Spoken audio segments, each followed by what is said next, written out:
Yo, my fault, YouTube. I'm just kind of, realizing I had to hit live on YouTube and after I hit it on playback. That's my fault. So the the live it seems to be all right, I guess. So yeah, there we go. We got it working. Was wondering why there was no sound on the YouTube. So sorry about that little confusion. I thought the live just automatically went through. My bad. We'll be back. We're here. Welcome to the open gym. Um, it's about 6 minutes till 8 o'clock, so we got the draft coming up. Um,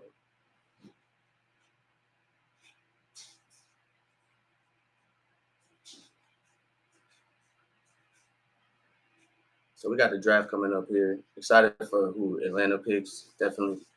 Uh,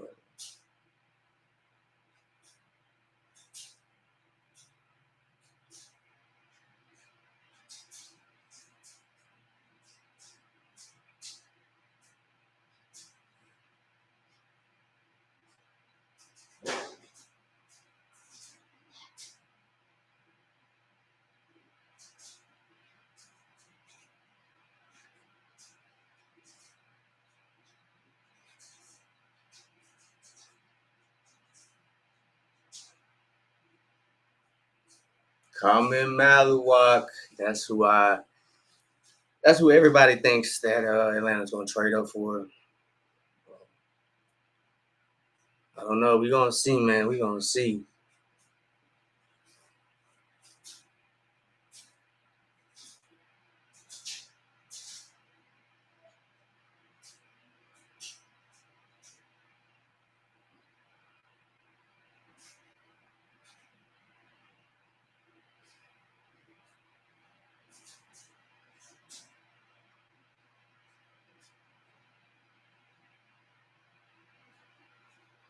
There go Asa Newell. There go. It must be kind of awkward to like not get a invite to the green room. I thought low key. I thought it was like if you want to come, you can come. But like, can you imagine getting an invite to the green room and like not getting drafted?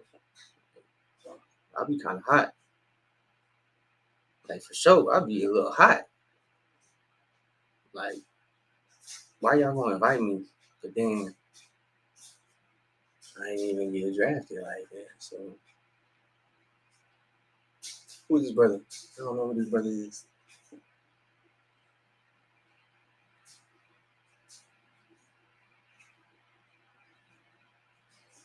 Cool, buddy. We got 13 picks to get to Atlanta, man.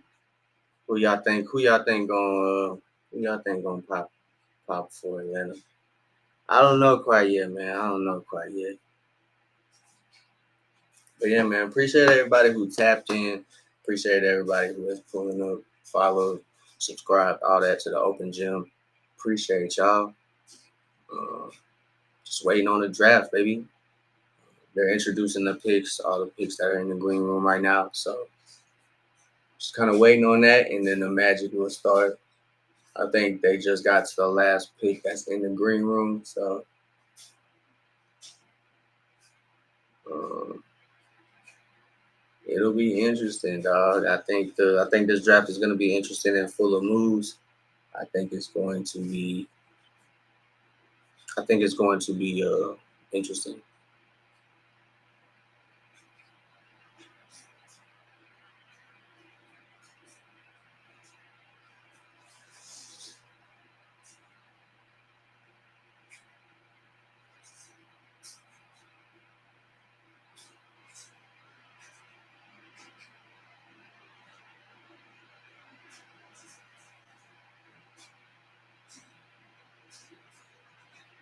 So Atlanta Hawks, 13th pick. They traded away George Niang, Terrence Mann, and the 22nd first round pick that they had in this year's draft for Kristaps Porzingis. So obviously you trade one pick away. You still got the 13th pick. You still have your trade exception, which I believe is $25 million to go out and like I think it has to be like a sign and trade. Maybe I'm not quite sure how that has to work, how it has to go down, but it's $25 million. So you can find a decent role player for to sign for that much.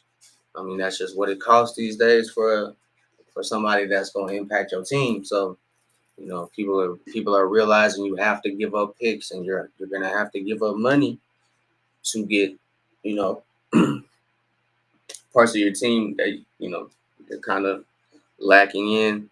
And you think if you got if you got a team good enough to invest in something like that, I think you have to at this point in the NBA to stay relevant. So I think that's what the Hawks are doing.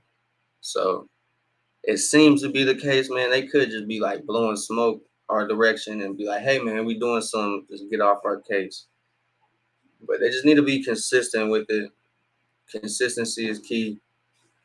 If they stay consistent with making moves to better the team in some sort of way, I think that'll be all right. That'll be all right.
You got a little narration by Anthony Davis. Oh, they're talking about Cooper Flag, man. I'm not really gonna listen to that. Shout out to Cooper Flag though, man.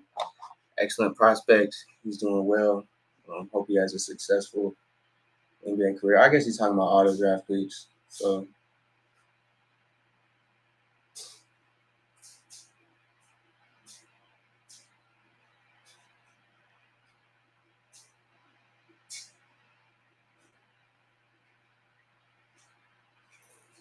man, let's go.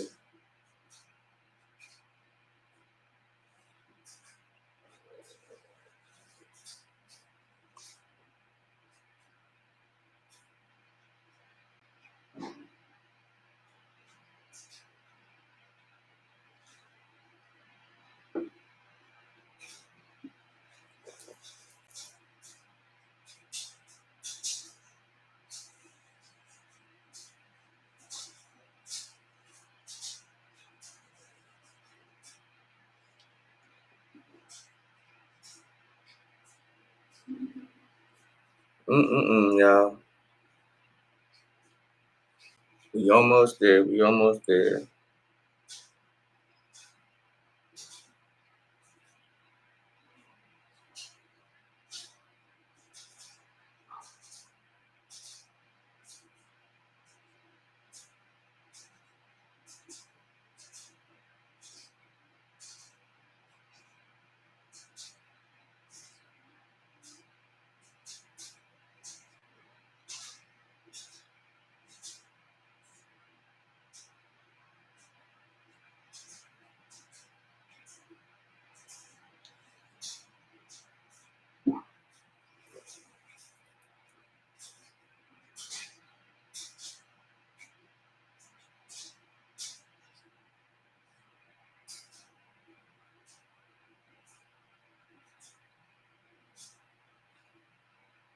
So we almost there, man. We almost there. We obviously got to wait a little bit. So Hawks got the 13th pick, but I think the draft is underway. So we're gonna see, man. We're gonna see. We're gonna see. I'm feeling positive that something crazy is gonna happen very early. That's really all I want, but I don't even necessarily want it to be, Atlanta's direction. Just something crazy, something to, make the offseason interesting. So here we go, y'all. 2025 NBA draft. We already know where it's starting, though. We already know.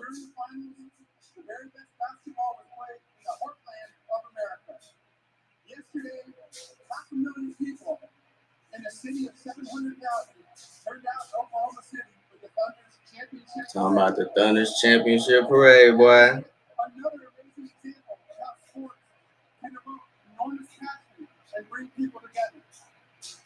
The Thunder were the second youngest championship team in NBA history. But what they lacked in experience, they more than made up for in unselfish play and a team-first mentality. 7 years ago, Shea Gilgeous-Alexander, the league's MVP, scoring champion, and finals MVP, walked across this stage as the 11th pick in the draft. He and his teammates spent countless hours in the gym, watching film and pushing themselves to be the very best. Which of the players drafted tonight will be the next key piece of a championship team? For 7 different champions over the past 7 years, welcome to a new era of NBA basketball, where every team has a shot. Which team will emerge as next season's champion? Psychiatric. So let's get started. The first pick in the 2025 NBA draft belongs to the Dallas Mavericks. Oh, snap. 5 minutes.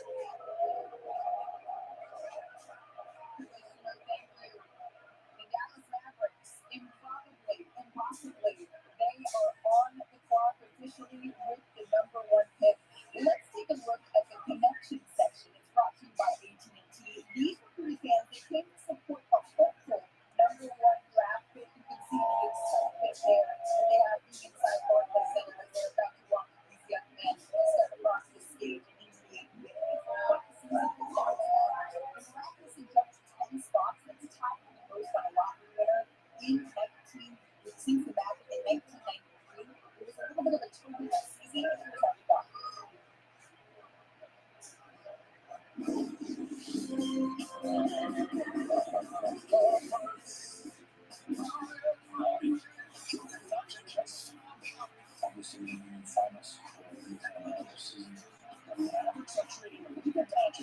Anthony Davis.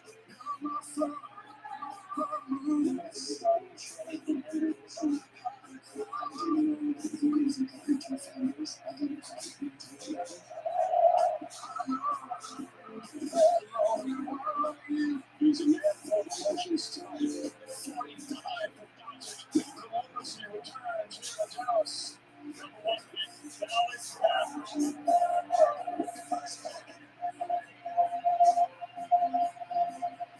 We get to take a peek now inside the Dallas draft headquarters. It looks pretty happy here for them. This is not a place maybe they thought it would be. The odds were stacked against them.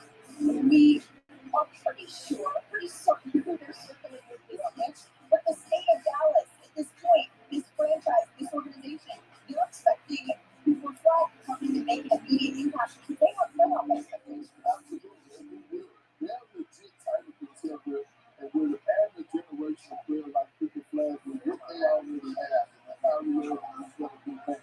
Like Anthony Davis is a two-way player, one of the best two-way players in the game. To me, a top 10 power forward of all time. We'll get into that later, but you have the front court with Lively and Gafford, and then you add this game, they're legit type contenders. And they got something to look forward to believe in the future, which they did at first, especially after they traded with the Dutch, and all of a sudden, those boots turned into tears. Well, that's what Nico Harrison and this Dallas franchise are banking on. The Raps are banking on the youngest player in this draft class, the pride of Pine Tree Smith, Cooper Flag. He's been shaped by this upbringing, really into the main man here. Cooper Flag is a main home. It's a small town half an hour outside of Bangor with a population of just 3,132 people. And that's where he led over this high school basketball team to the Class A state championship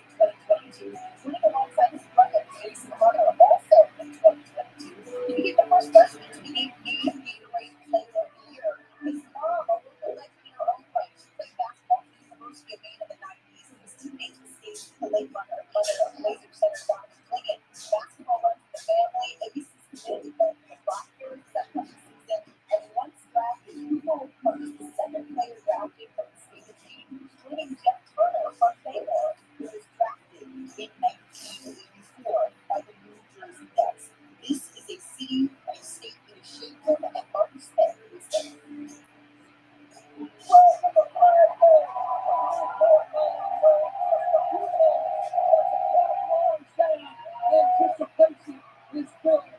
This community is so proud, not just of the athlete, but of the young man, of the courage, of the hard work, of the humility that he exemplifies, that they know he learned right here in Newport. I spoke to his principal, Mariana, at the Thomas High School, and she told me that Cooper has completely rewritten reality for kids all over the state. They're watching us, their home, for them, achieve the ultimate dream of flying high. Let's go!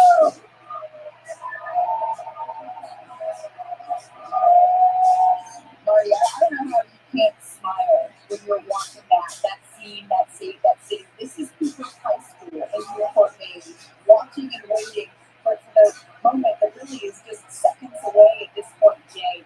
Cooper is such a tremendous person and even more, in some ways, tremendous talent. Yeah, I think that's the thing. Who he is as a person matches his talent, which is considerable. And, it's interesting with Marty Smith in Maine right now. I was there earlier this week.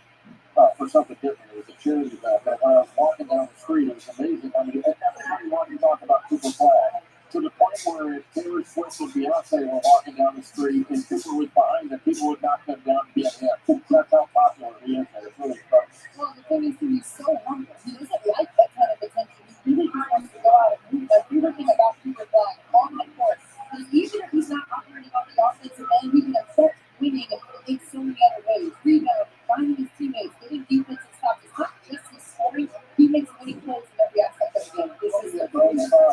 This is the moment that Newport is waiting for. This has been the moment that Dallas is waiting for. The pick is officially in. Let's send it back to the program and Commissioner Adams. It's the first pick of the 2021 NBA draft. The Dallas Mavericks select Cooper Flag from Duke University.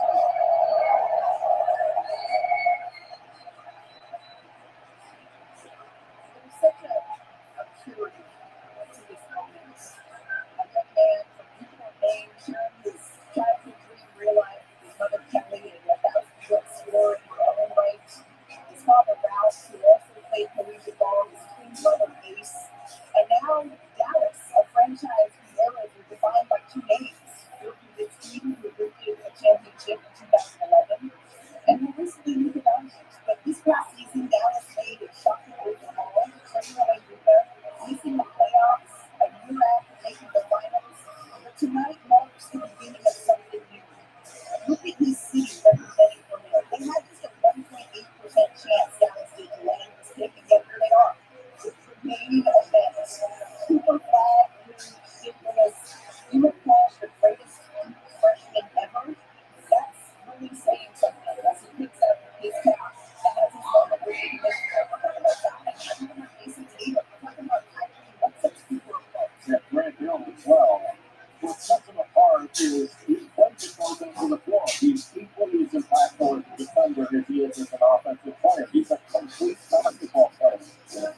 A guy who can be a playmaker at both ends. And he can transition to the finisher, and he's defensive.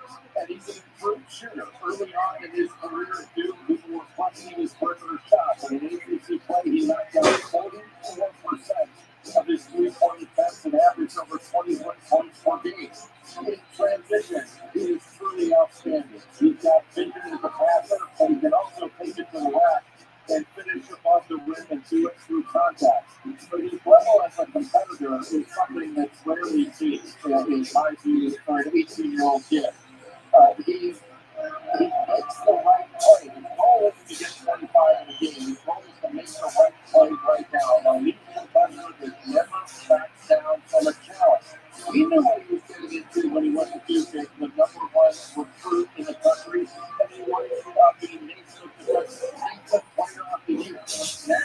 I gotta get rid of my phone, man. Sorry, man. Sorry, man.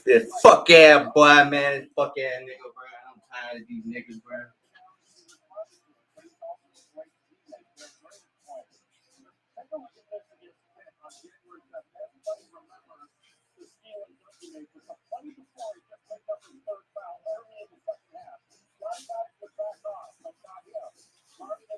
That shit got me hot, man. That shit got me hot. That shit got me hot, man. Man, that shit got me hot. My fault, God. My fault, Davy. I think the Hawks gonna get Tommy Sorber. That's what I hope they get. Um, let's go, bro. Coop flag the number one, guy. I know you seen it. I know you happy for the boy. Coop flag the number one. Coop flag the number one. Let's go. Coop.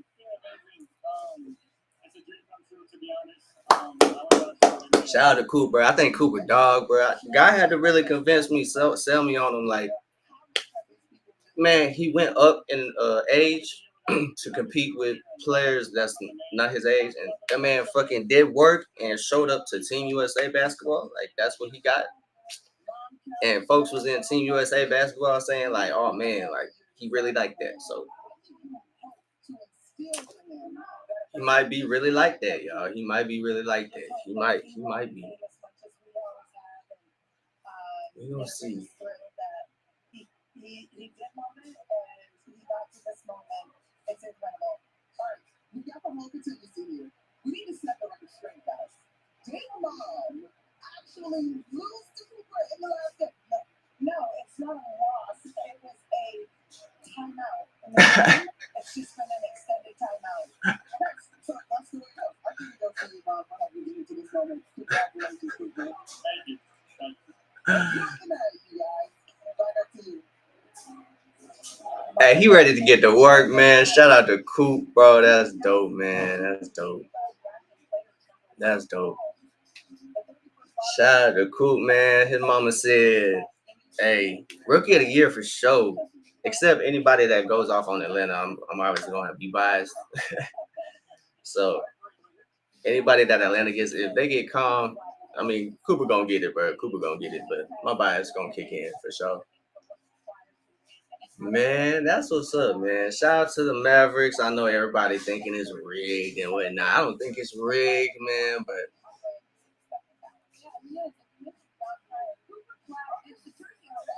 32.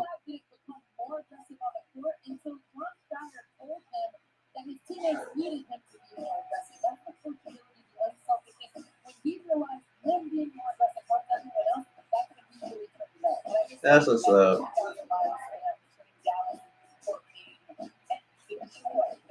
That's what's up, man.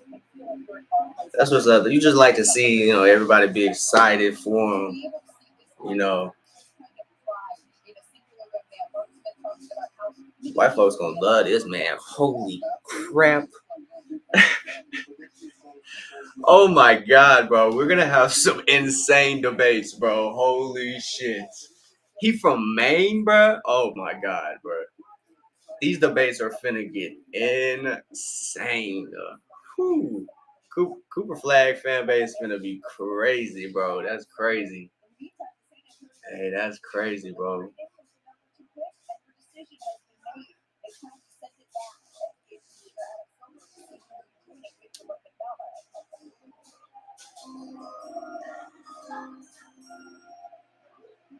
With the second pick in the 2025 NBA draft, the San Antonio Spurs select Dylan Harper, as expected. Dylan Harper, number two. Number two, Dylan Harper. Ain't mad at it. It went pretty fast, low key.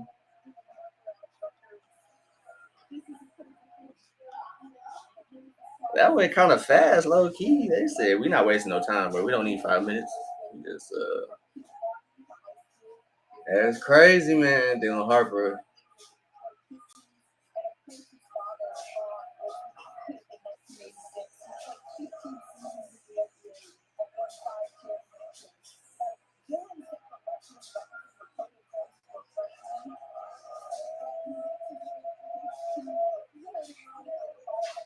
I think Ace Bailey going top 10 for sure. Not knowing where, but I think he going top 10 for sure. Maybe Washington, somewhere like that.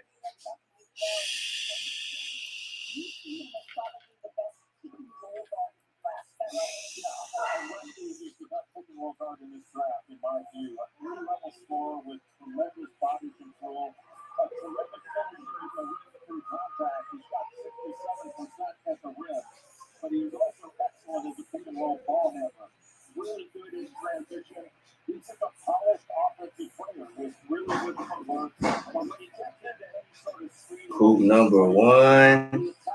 Crazy. Expected, but crazy, man. Just still like, dang. You really going to Dallas to replace Luka, bro? That's insane, bro. The storylines write themselves, man. Shout out to Coop number one, though.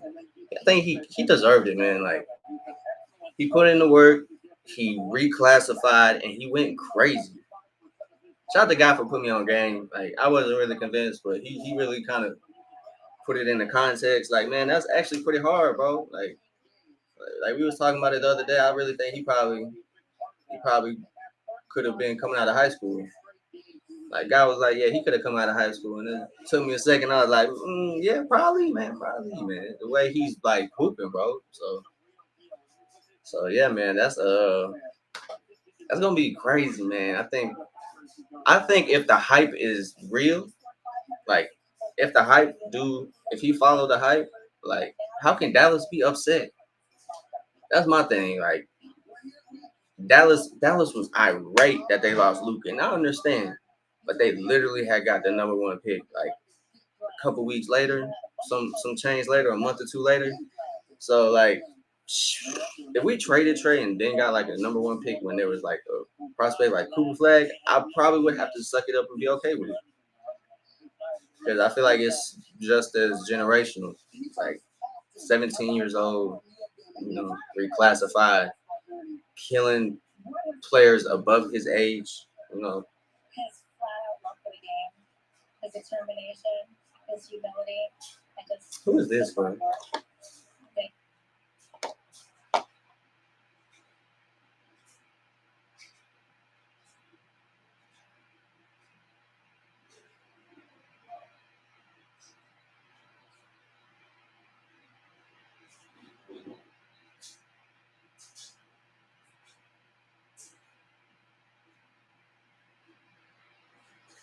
That's dope, man. Shout out to Dylan Harper. I kind of figured he would stay at number two, but I think there was just like smoke screens saying like, oh, they might not do it. Everybody's kind of wondering what they're gonna do with De'Aaron Fox. You know, they got Steph Castle. So, all right, man. Now is when I think it gets interesting.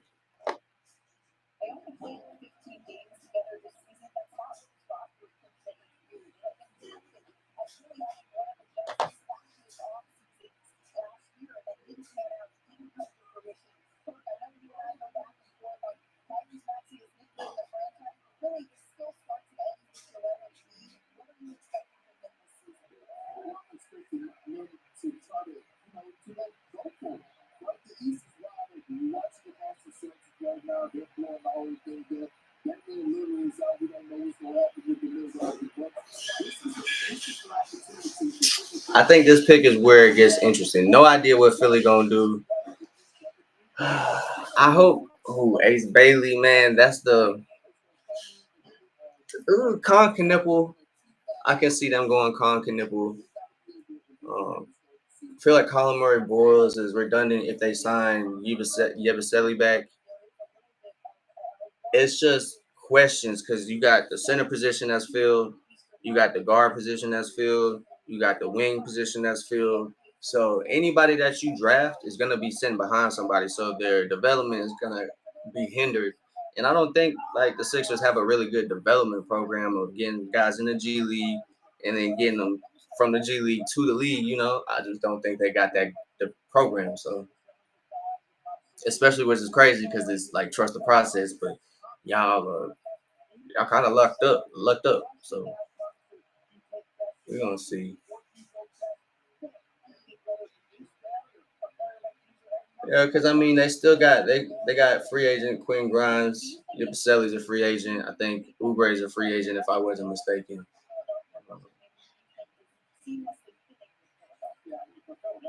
It might be VJ Escom. I kind of forgot about him, but I heard Charlotte really wants him.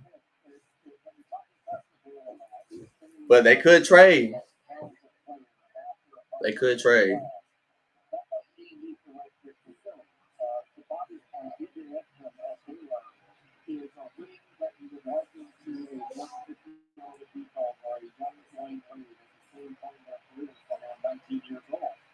He plays at both ends of the floor. I think DJ Lindstrom is the best athlete in this draft.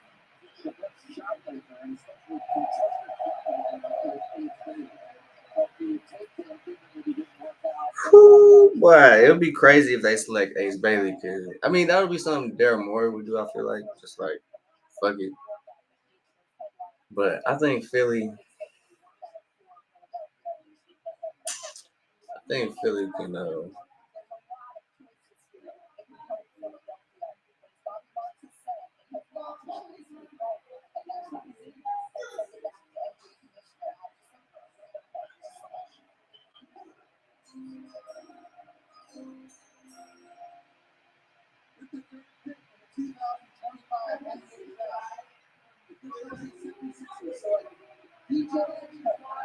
VJ Escom.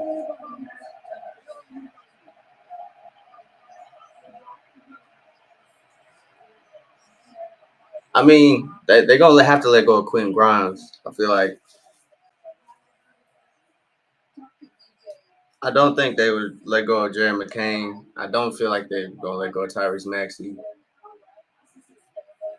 Maybe PG. Obviously, they're not gonna be trading the pick. Maybe. I don't think they would trade the pick.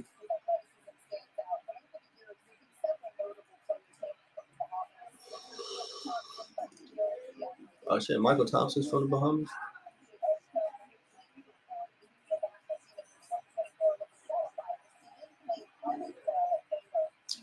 2025 Big 12 Freshman of the Year.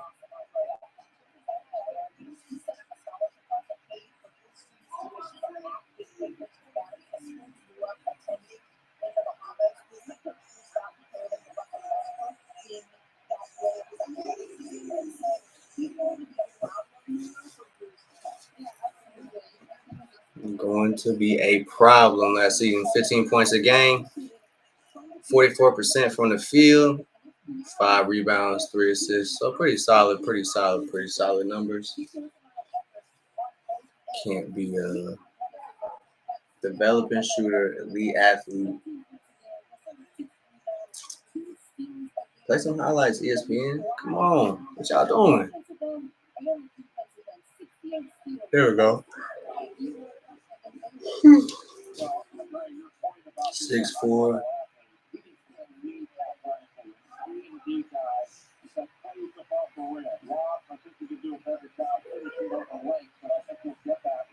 So I wonder, I don't know, man.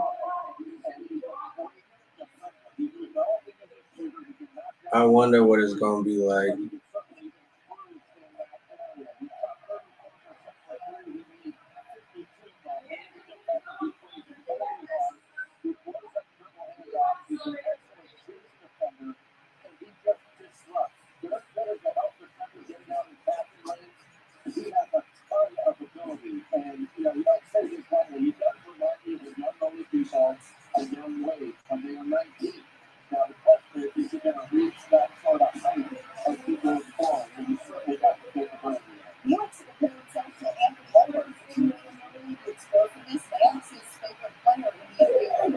This is what that is all about. Look at his body, that the shooters are saying the work that he has put in, that he has put in, and now the family is without a lot of benefit.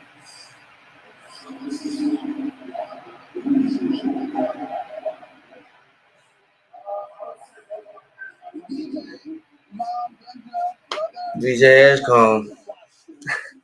Yeah, that's a good comp, Oladipo. My fault, I'm a little late on the chat, bro.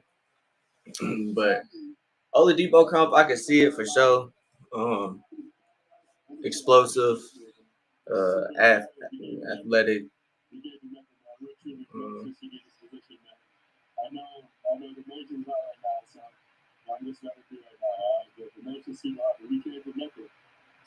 Shout out to BJ Edgecombe, bro. Shout out to his family putting on for the family. That's dope, man. That's really dope. But yeah, Oladipo, I feel like that would be a good comparison from the highlights they just showed. Vic was a very good player. Injuries, unfortunately, just took him out. So hopefully, BJ Edgecombe can stay healthy. I feel like that's kind of the downfall of players who are rely on athleticism. So if he can develop a game outside of just athleticism, he's gonna have a very long career. That's kind of not just him. That's just like with every prospect entering the draft. Like I feel like it's all right to be raw. I'm not really a shooter, but I feel like you definitely got to develop that into your game to have a long career for sure. Because that's just where the league is, bro. It's not like, and the way injuries have been ramping up these past couple years, like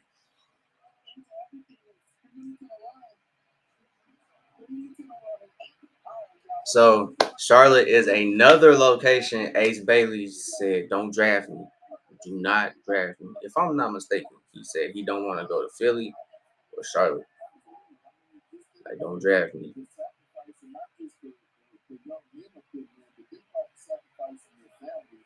All right, y'all. Let me get some water real quick. I'll be right back.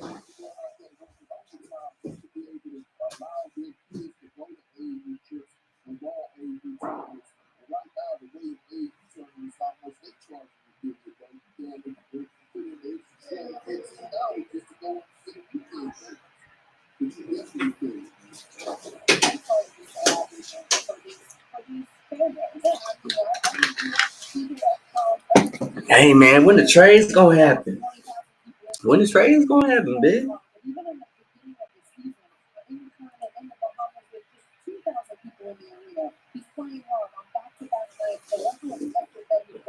Hey, low key, bro. I know a lot of people don't want him, but Asa Newell, bro. Come on, bro. Come on, bro. I ain't trying to jinx it. Davier, that's who I really want the Hawks to pick, honestly.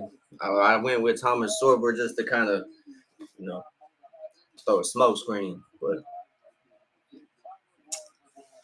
Asa Newell, boy. Oh my God. 13 is gonna take forever, bro. Cause I want Common Maluak is another person. Obviously, Asa Newell is my personal favorite. Cause that boy went to the best university in the SEC. Woo! Why the Bulldog boy? He a Bulldog native. So, and to me, Asa Newell is probably I think my favorite fit.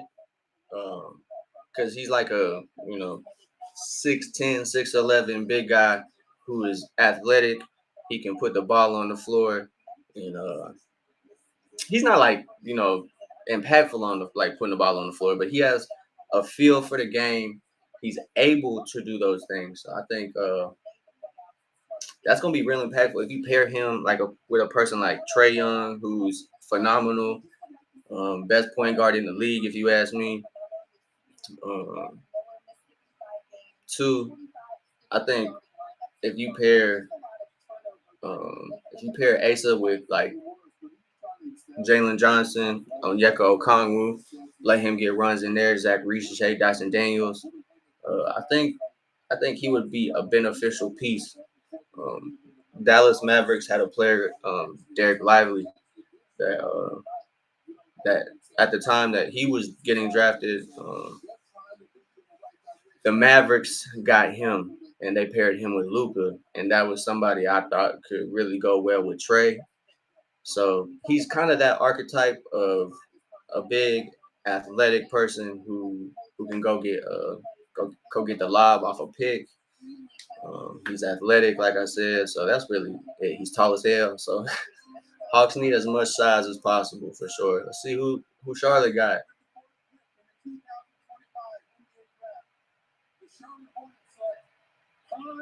Yep, Con Knipple. He was kind of the fill-in for teams that didn't want Ace Bailey. Everybody figured that they would go Con. Another Dookie.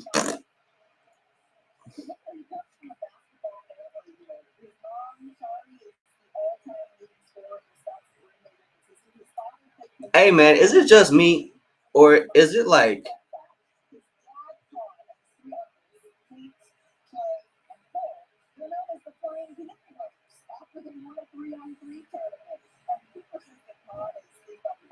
his mama the hooper in the family? And if I'm not mistaken, it was Cooper Flagg's mama who was the hooper in the family. Why are the mothers the hoopers now? It used to be like the fathers were like the, it's still like that. It's still like that. You got Dylan Harper, you got the Boogers twins coming up next year. Probably a couple of other NBA sons I'm missing in this draft. But like it's like, yeah, my dad used to play basketball, but now it's like my mom used to play basketball. Like Terrence Mann, it was like his mother worked on a lot of WNBA staffs, and I think even NBA staff. So it's like, damn, that's pretty cool. Like your mom was the NBA, like the basketball person in your family. That's actually crazy. I never would like it. Never was like that.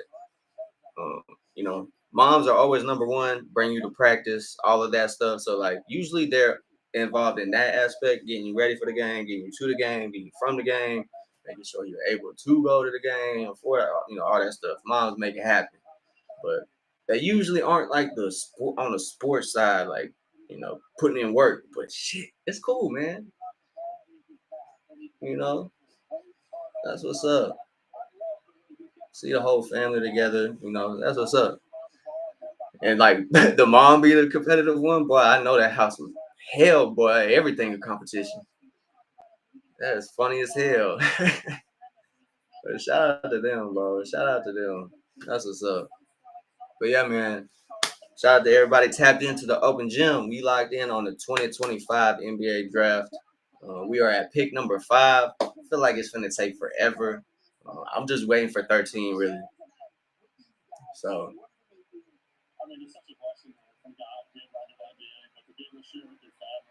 Colin Knipple got all his bros up there, bro. They they just look like copies of each other.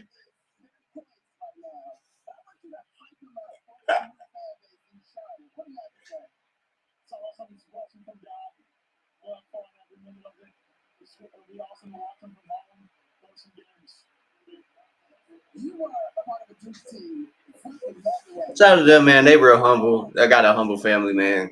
They probably shy as hell. The brothers probably shy as hell. They probably was not ready to be interviewed. Shout out to his brothers, man. Shout out to he seemed like a cool guy, man. I can't hate on him.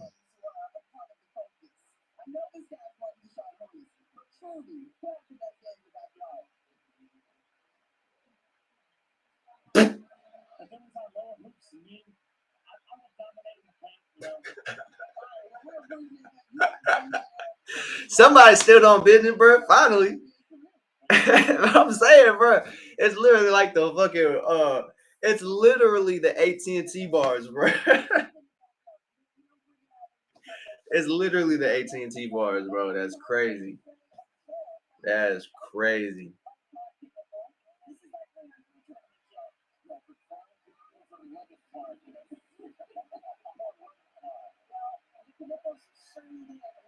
Nipples.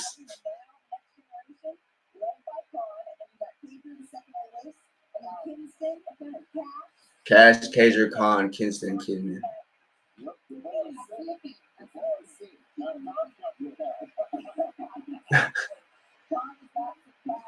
That's what's up, man. That, flying nipples, bro. That's an insane name. We might have to. That should be our new program team name. The nasty knipples, bro. That's gonna be my basketball. That's gonna be my basketball one, bro. Oh shit, that's gonna be my fantasy name now. Oh man, hell yeah. The nasty knipples, bro. Hey yo, that's wild, bro. I know that boy caught hell, but when he started hooping, bro, it was over with. I bet, man, oh man.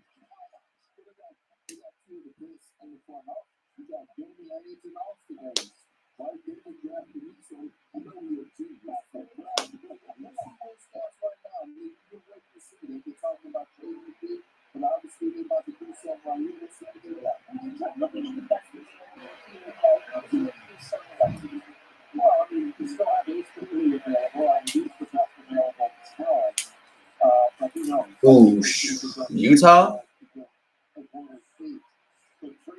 Another outstanding shooter out of Texas, he has a kick out from on Malawak from Duke. You can see him going there. I wouldn't really get Utah getting, unless they're gonna trade Walker Kessler. I for sure don't see them getting a big man. Flying Knipples is crazy, bro.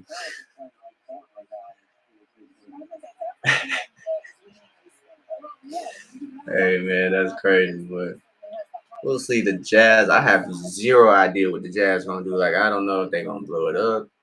They might trade Lloyd Markkinen. They are reported trying to trade Walker Kessler. Um, Colin Sexton is, I think, on an expiring deal, so like he might be out the door next year, or even as soon as this year, trying to get him off the contract. So we'll see what happens.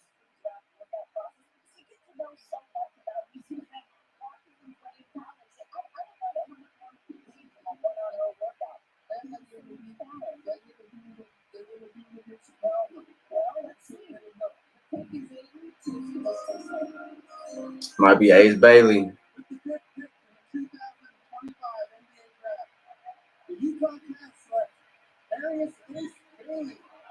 I was about to say who? But yeah, Ace Bailey going to Utah.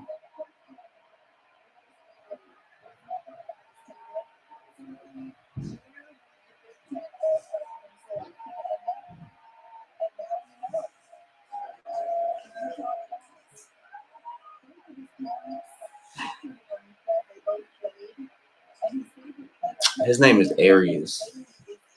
Hmm.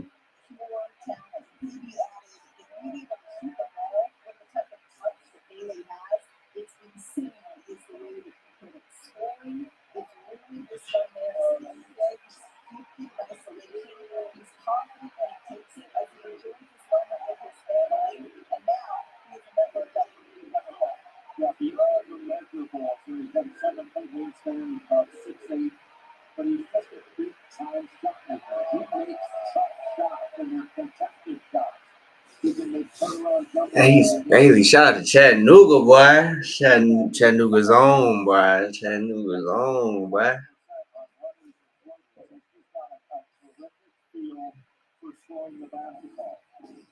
I wonder if that's like. I wonder if Utah was a destination. He was like, yeah, I'm trying to get to.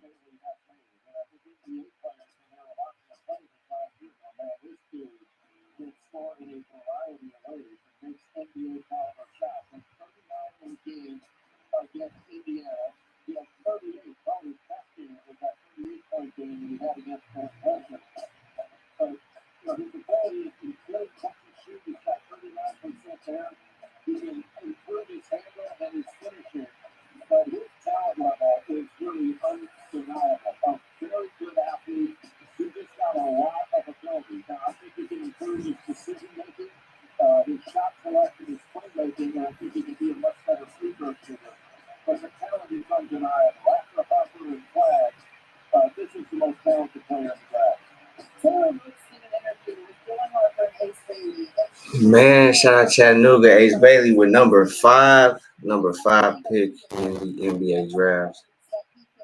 As as the question is answered, where is Ace Bailey going to fall to technically? But I don't think he really fell.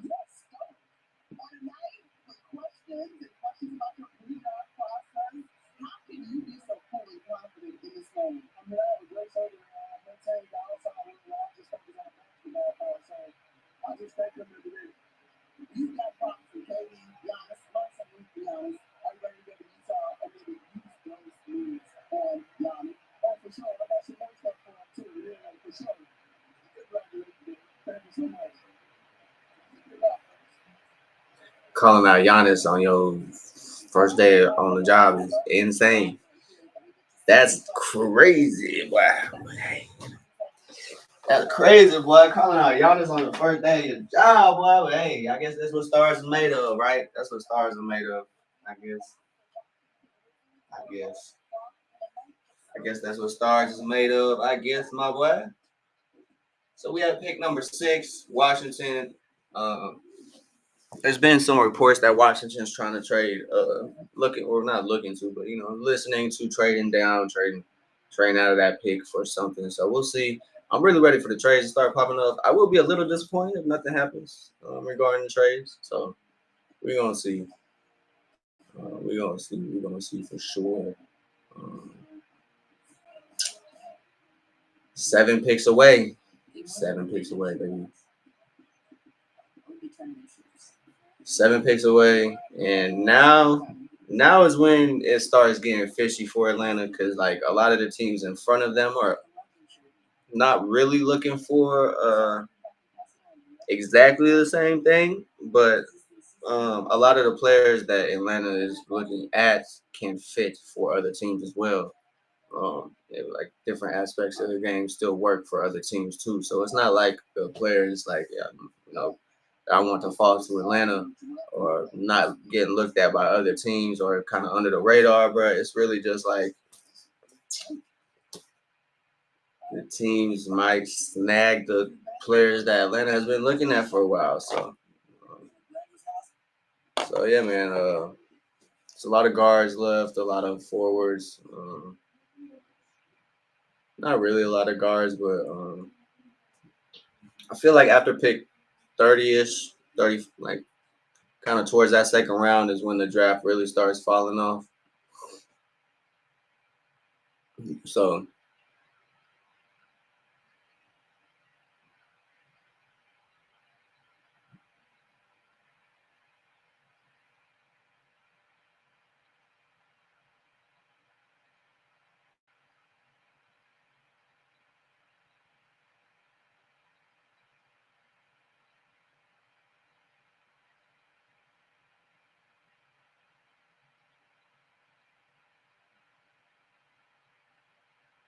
it's a new Fantastic Four trailer.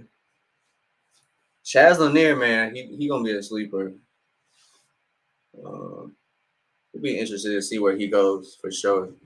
Got that UTK connect, so I'm kind of paying attention on the ticker to kind of see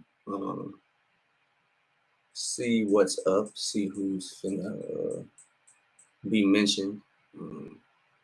So I'll be interested to see when you start seeing Chaz Lanier's name, because we'll see. Like you said, like I think he could be beneficial for somebody. Maybe not the first year, but yeah, he has potential for sure. He has potential.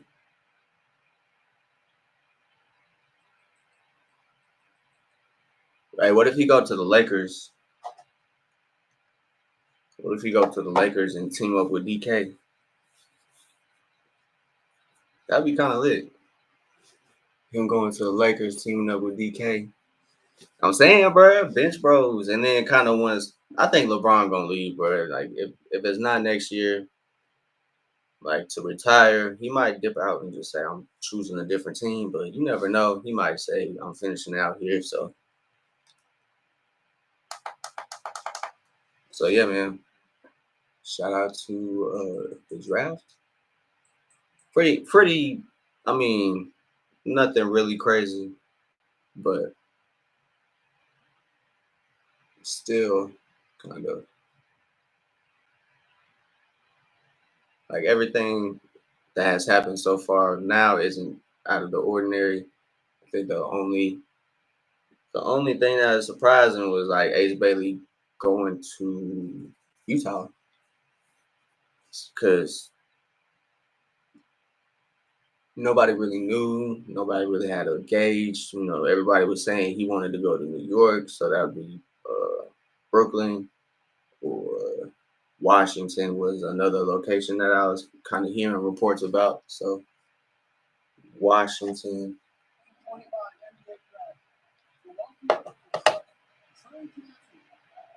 Trey Johnson, they got their man, bro. Like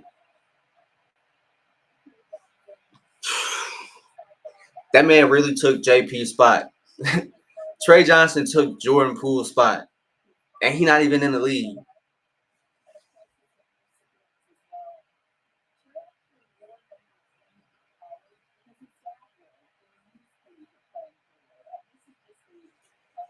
Bro, this man took Jordan Poole's spot and he don't even play in the league yet. They shipped him out to make room for Trey Johnson. That's insane, bro. Oh man, I feel like it's not. I feel like it's typical, not typical, but like it's like normal. It's just like damn. JP just got there, and they was like, yeah, we gonna build around Jordan Poole and Kyle Kuzma, and gone. It's crazy, man.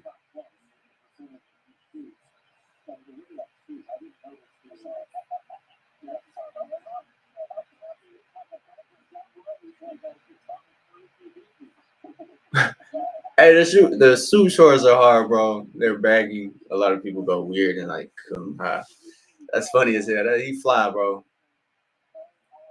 The Wizards, man. I hope he could turn it around, bro. Yeah, he's 6'5". Damn, he nice.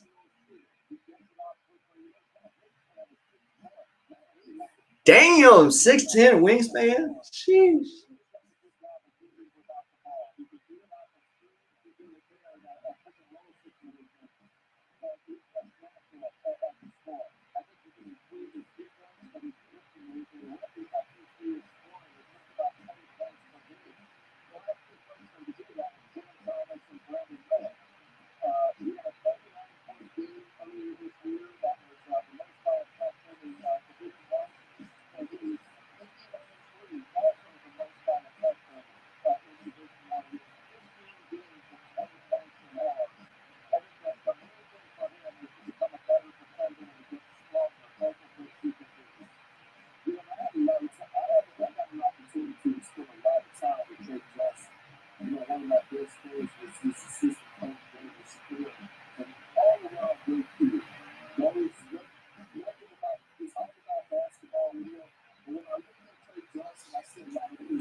Lamarcus Aldridge trades draft night to Trailblazers, highest drafted players from Texas. That's what's up. Lamarcus Aldridge, KD, Tristan Thompson. Yeah, I didn't know Tristan Thompson went to Texas. That's interesting. I didn't know. I did not know he went to Texas. I thought that nigga was Canadian.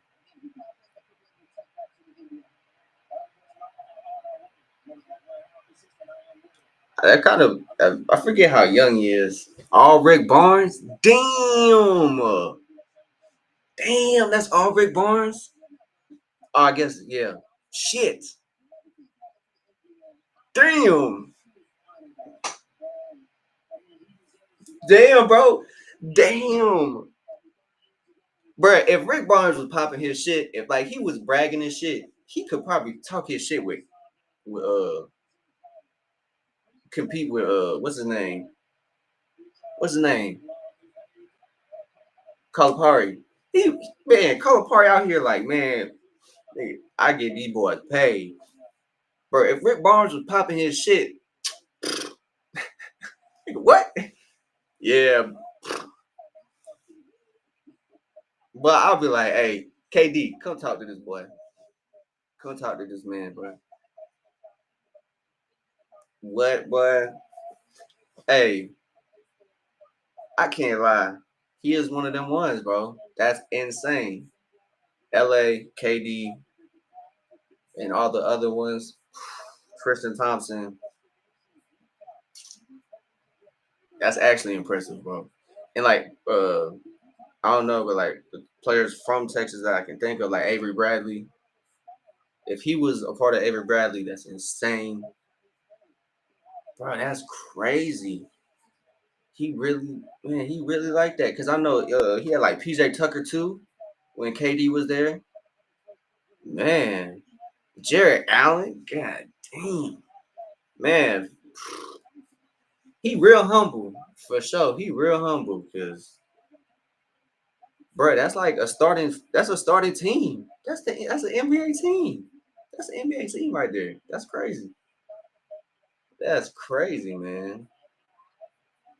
That is insane. Shout out Rick Barnes though. That's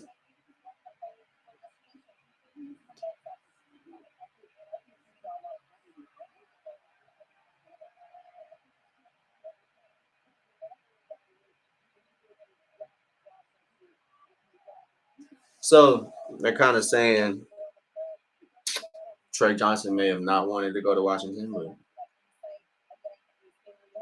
oh shit, they still talking about Ace Bailey. Come on, bro. They just drafted Trey Washington. I think they talking about Trey Johnson not wanting to go to Washington. Now they talking about Ace Bailey. Come on, man. Come on. Come on, man. Don't do this to me.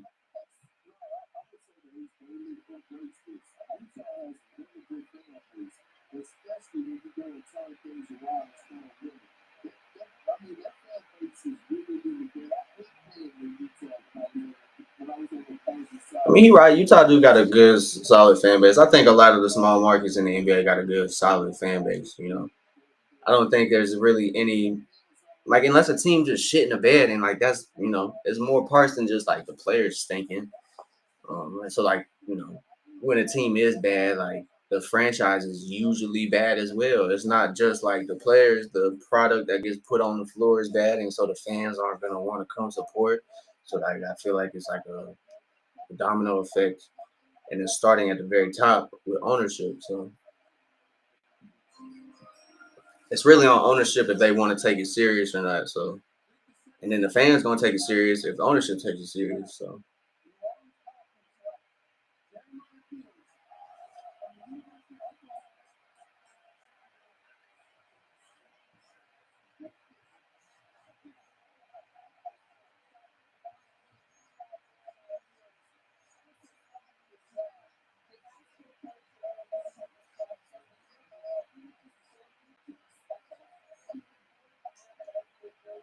Jeremiah fears everybody.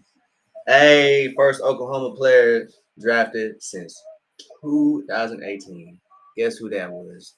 Ice fucking Trey. Yup, yup. Fears is tough, man. I think a lot of people were kind of lower on him. Um, they weren't really expecting him to go high, expecting him to kind of fall. That's kind of what I was hearing from like just videos I was watching about the draft. So Jeremiah Fears is tough. I kind of watched.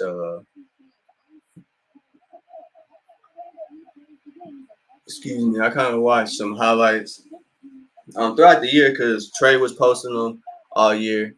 Uh,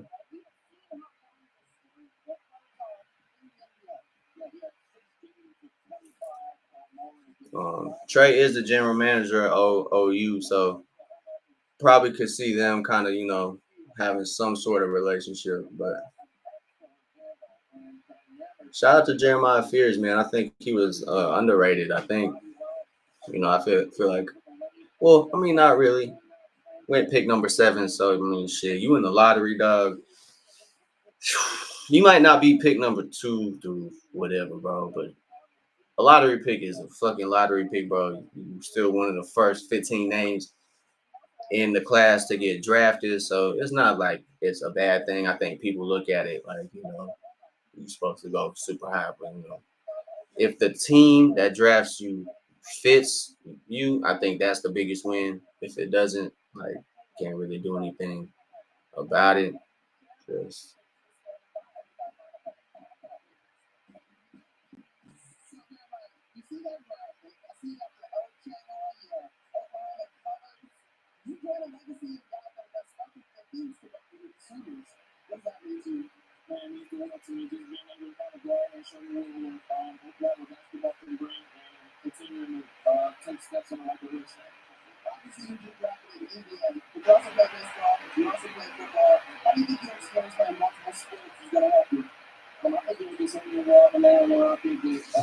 so we have pick number 8, man. It's interesting. It's gonna get interesting. I think.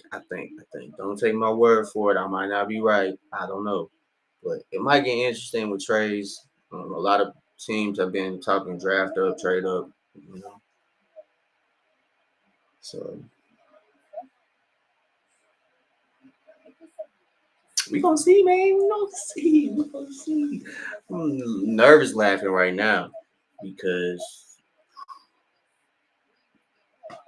we gonna see. I'm nervous laughing because man, the draft is going like very well for a Hawks fan. It's going pretty well, man. It's going pretty well. Can't lie. The players that we want are still there. We're not jinx it, but Toronto, Toronto, Houston, Phoenix, Chicago are the only teams. It's like, because they really probably all could use a big. Um, Brooklyn, I don't know. I don't know. Oh shit. I hope. Oh man. So with Brooklyn, there's a move with Atlanta that could be a possibility. I've heard kind of little rumblings like through Twitter. Not really nothing official. Um, just pure speculation, rumors that Hawks are looking to use that 25 million trade exception, and fan theory was go get Cam Johnson from the Nets, trade back into the trade back. I think it was no trade up to get this pick for the 13th pick and Cam Johnson. So that was the deal somebody mentioned. But I don't know if it could work like that, but it was something that piqued my interest. Uh, shit.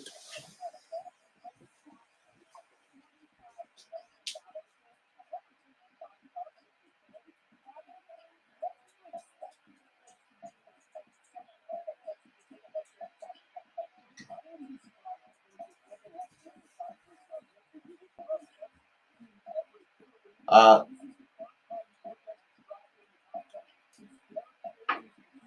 oh, they're not trading this pick, bro. I don't know who came up with that theory. They're not trading this pick. That's their first. That's their highest pick since like Derek Favors. They said they not trading this pick, bro.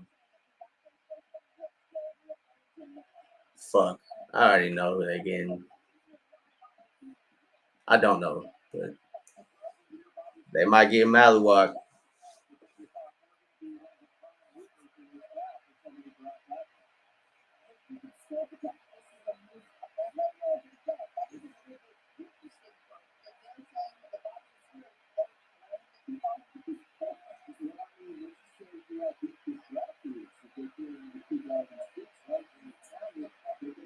Yeah, it is true. If Brooklyn really plans to keep all these picks, man, that does say something about the draft and how. I mean, Brooklyn could be wrong. A couple years down the road, we're gonna have to wait. But Brooklyn really betting on this draft, like kind of expecting, this draft to really pan out, is something that is interesting. I mean, they have what 5 picks? Yeah, they got 5 picks this draft, 4 in the first round, I think, maybe 5 in the first round, including the 8. So, oh shit, that's us. Oh shit, oh shit, oh shit, that's us.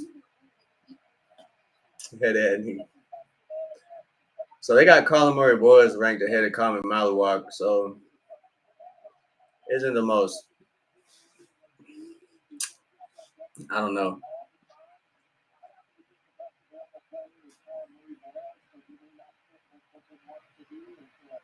Colin Murray Boys is like he's a 6'5", and they're saying he's like a power forward center.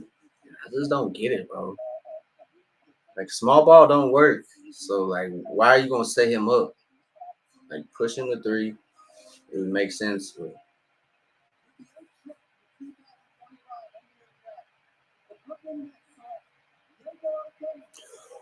Whoo!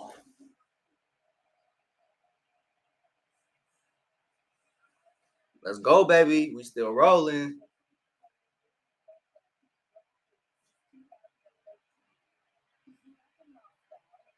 Hey, Gordon Denman, man. Shout out to him. Hopefully, Barry, that would be cool to see Brooklyn kind of turn up, kind of rejuvenate their team. That would be cool, man. Can't lie.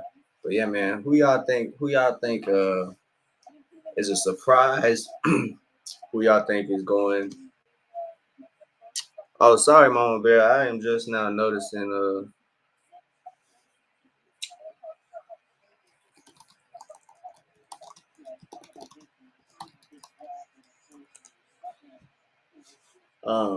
my bad, Mama Bear. I was on playback. But yeah, Coop went to Dallas. Dallas Mavericks. He went to Dallas. Kind of as expected. Kind of as expected. Um, but around this time is when things are kind of getting a little shaky and not really knowing what's gonna go on. Everything after pick number two was kind of like what's going to happen. So Coop went to Dallas. So Dallas got their number one pick back. They got their franchise player. How they were sad that Luca left or got traded. So, but Igor Demon seems to be a nice pickup for Brooklyn. He seems like a player that can come in, fill a role swiftly. And Sean Bradley went to BYU. I don't know who is Raphael. That's crazy. I can't even pronounce his last name. So Toronto is another team. Kind of worried about them taking Common Malawak. They have been kind of you know that's the only team I've heard other than like Chicago that could take a big. We'll see. We'll see. They got Jacob Pertl. I forget how to pronounce that man's name. So excuse me if I'm pronouncing it wrong. Um, so yeah, Toronto. But I could see Toronto going guard. I think his name is Kaspis Yakachonis. Uh, I could see them going guard. I could see them going big. They don't really need a wing. They got Brandon Ingram. They got Scotty Barnes. I've heard they're trying to move RJ Barrett. So I would assume maybe wing guard. Colin Murray Bulls. I could see maybe going to them. Derek Queen. Tom. Excuse me. Common Malawak. I don't really see like them choosing the Ace of Newell, but I really hope they go. Um,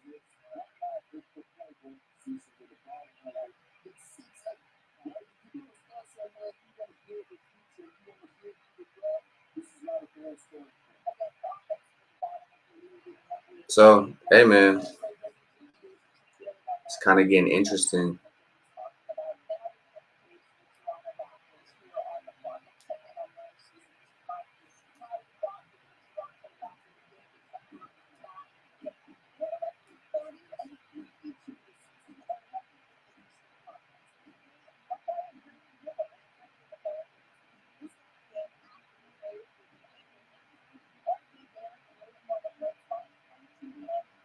So yeah, RJ Barrett. I mean, I don't think they would be tripping to trade him.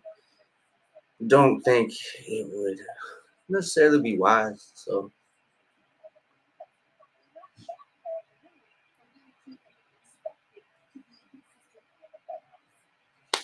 yeah, man, you see the Hawks got the 13th and 22nd pick. Still kind of. So we'll be picking for the Nets. Technically, I guess the pick is gonna be traded after the moratorium date. So kind of after free agency is done. So yeah, man, we are.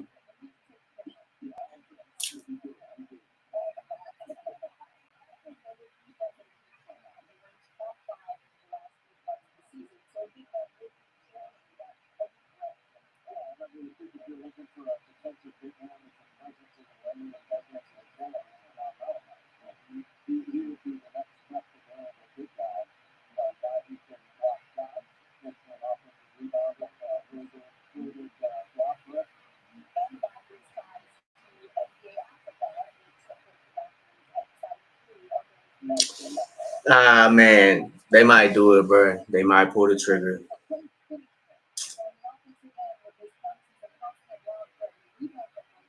Or maybe, trade happens that, we trade up for some. So we'll see, man.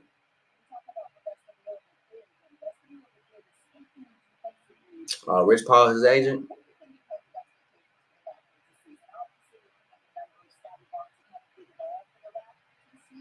Yeah, like I said, coming my walk, I was kind of just, I was assuming he's going to be gone by the time Atlanta gets a pick. But if he's there, definitely would like that.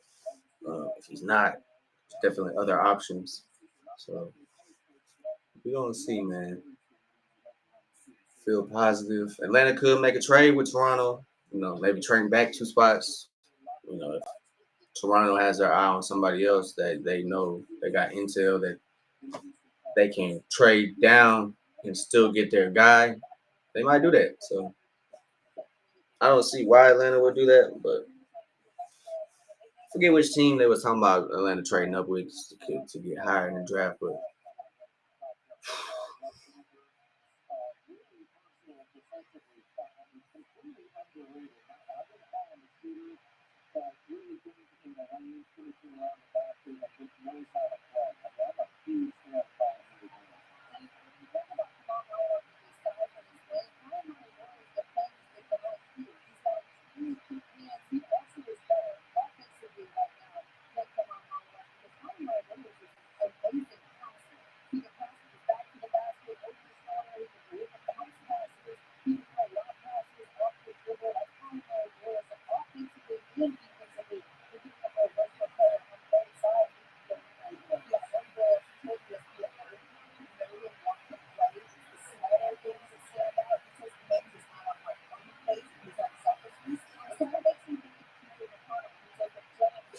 pick is in, boy. We gonna see. Here we go.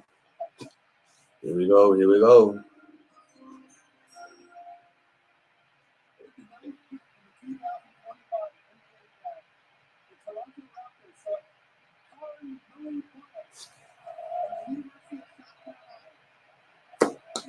Shout out to CMB.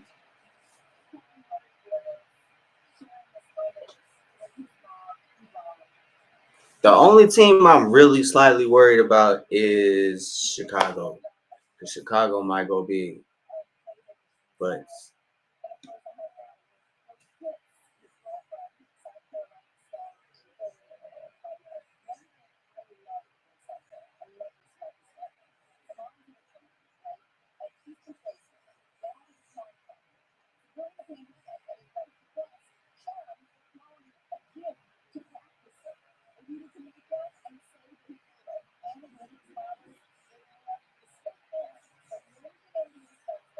that's what's up, man. Parents built him a gym during the pandemic so he could lock in. That's what's up, bro. That's what's up. That's tough. Can't lie, that's tough. Shout out to his parents for kind of seeing something and buying into that at an early age. That's actually pretty tough. So Colin Murray Boyles was somebody that I was hoping Atlanta would be able to get. Kind of seems like, even though I didn't understand his positioning, he's a forward. So I mean, a lot of the thing like videos I was listening to was having him like, oh man, he's able to play that small ball center role, and I'm like, I wasn't really buying it, but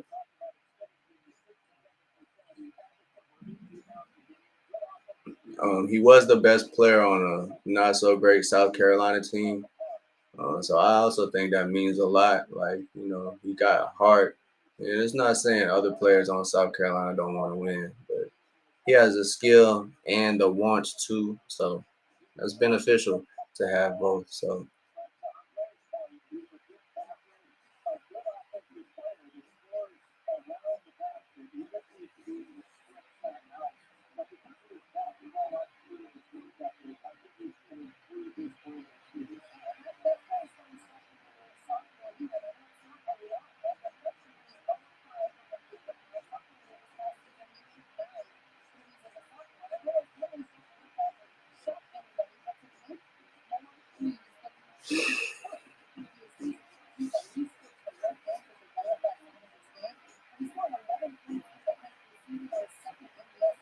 Colin Murray was going to Toronto.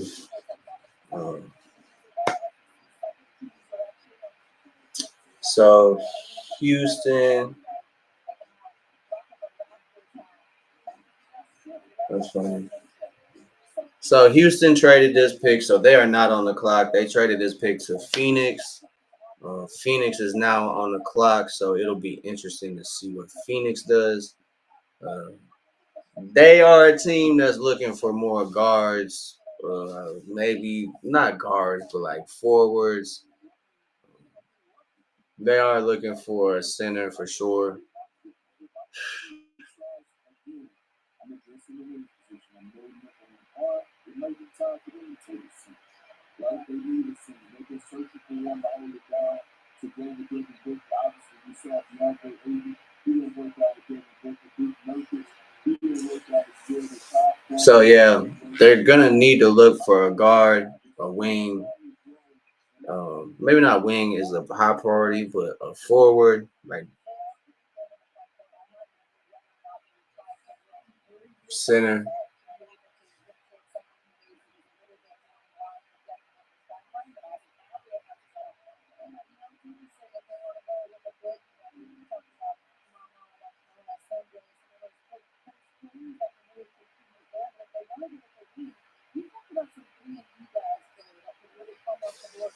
So Houston is technically on the clock, but the trade isn't done yet. They traded this pick to Phoenix that was involved in the KD trade. So,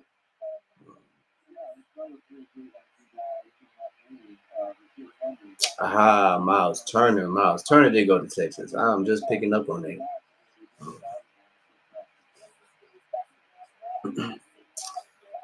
But yeah, we got quite a selection of wings, forwards, centers still left on the board. So it'll be interesting. I'm a little nervous to see what Atlanta does. Not nervous to see what Atlanta does. I am a little nervous to see who Atlanta can get. I'll be excited either way, whoever they draft. Um, I don't necessarily think they need the 7 footer that I was kind of hoping for before the draft. Um, but I think it'll be beneficial. And if they can kind of buy into the second round, I think that'll get the job done for them too. Because I think they could go big there. I don't think they got to stay within the big. Uh, if they do get buy into the second round this year, don't think they have to go with the big. Probably might be beneficial if you just pick at 13. You don't really want them. So yeah, man, this pick is going to Phoenix in exchange for KD and all those players. So Phoenix kind of has a clog at the guard. I don't think they're gonna keep Jalen Green. I don't think they're gonna keep. I mean, I think they could keep what you call it, uh, Dylan Brooks, but I don't think so. I don't think that'll be the case. I think one of them is gonna go because they still got Bradley Beal and Devin Booker, and I think it's gonna be tough to move off Bradley Beal because moving off Bradley Beal is, trading him to somewhere he wants to, and that's a whole ordeal. And then coming off Book maybe sounds like a good option, but it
damn.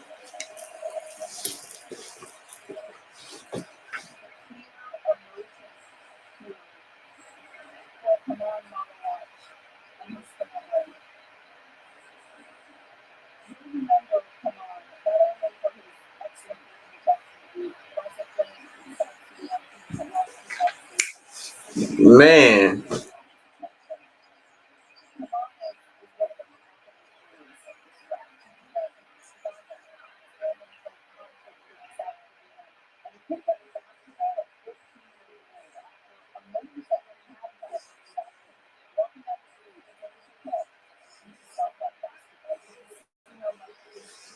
Man, that is one guy that I thought Atlanta may potentially be able to get, but Phoenix snagged him, man. Phoenix snagged him. I don't blame him. I think he's gonna be really good for Phoenix.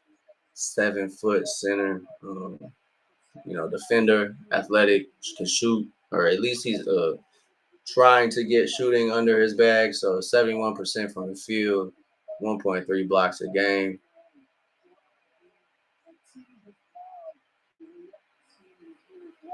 That's tough, man. Shout out to Malawak. Wish he could have fell to Atlanta, but it happens, man. It happens, man.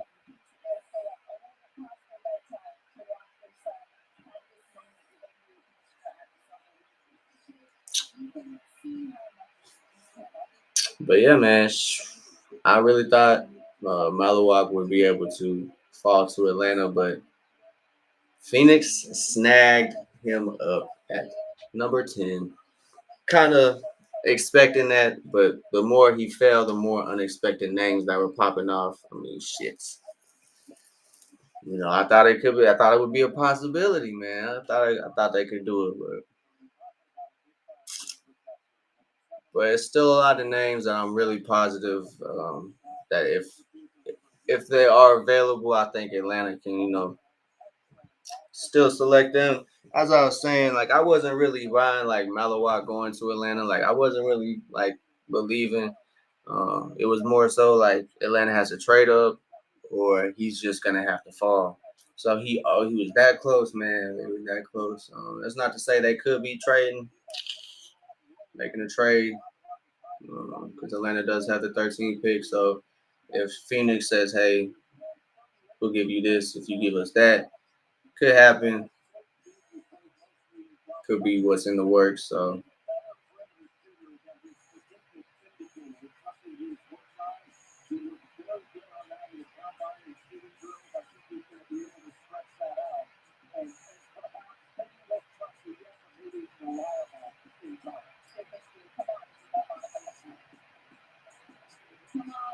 You told me yesterday that you are delusional about your dreams. Something you gotta believe until you drafted a lottery ticket in India. I mean, shout out to him, man. I really hope he has a successful career, man. He really just seemed like a good person, good kid. So all these all these kids do. Um, they all seem like they got a good head on their shoulders. They really like dedicated to just hooping. Nothing really extra. So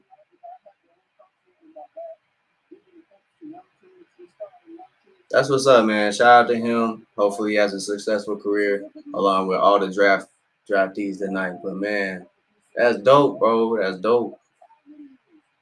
That close, man. We were 2 picks away, y'all. We were 2 picks away from Common Malawak. Man.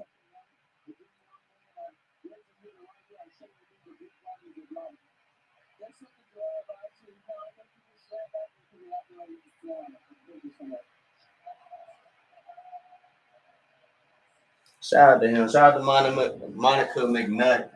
Can't even get the name out, but shout out to Monica McNutt. She holding it down.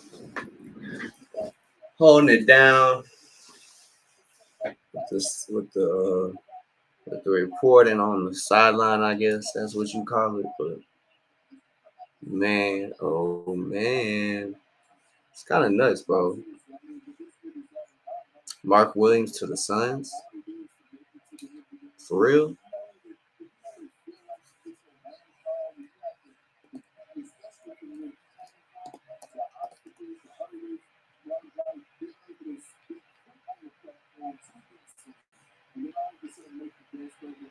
Let's go, man.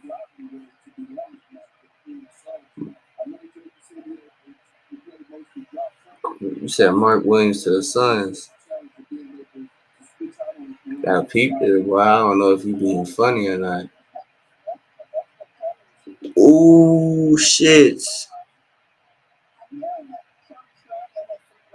For pick now, that's where they went.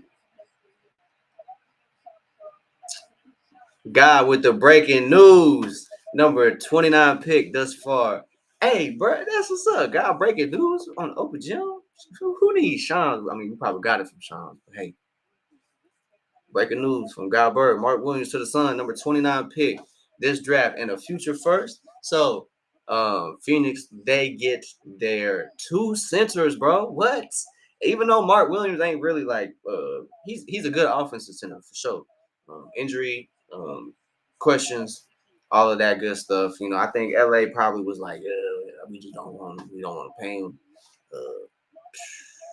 Uh, Mark Williams, that solves a lot of their problems. That definitely solves a lot of Phoenix problems off rip. They got two centers. Man, I think, man, Sean's broke it before Adam Silver did.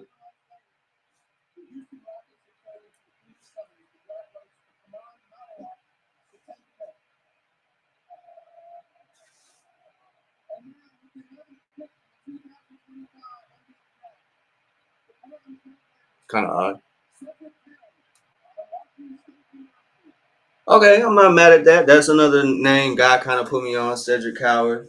Kind of told me to look out for him. I definitely watched some Cedric Coward videos. I think like last night because that was a name that was being mentioned that Atlanta might get. But yeah, man, we breaking news over here on the Open Gym, kind of right behind Shams. The Portland Trail Blazers are trading Cedric Coward at number 11 to the Memphis Grizzlies. So the Memphis Grizzlies get in on the first round action as they trade for Cedric Coward at the number 11 pick. Don't know what that deal entails, but that boy getting traded too. We're back-to-back trades, man. It's starting to get funky now. I told you at some point it would get a little funky. I can't lie. I said at some point. But the Portland Trailblazers are trading Cedric Coward at number 11 to the Memphis Grizzlies. We'll see for who. We'll see for who, if it's just draft capital. But 6'5.5", I think he fits in kind of where Desmond Bain was. So like, it might just be for a pick. We'll see.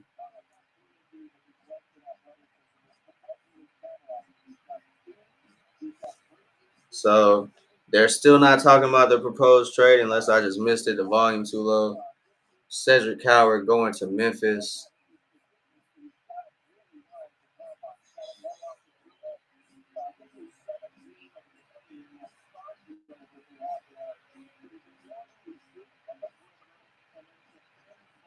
Yeah. So just number 16 and 2028 first round pick via Orlando and 2 seconds to Portland for Cedric Coward. So Cedric Coward going to Memphis.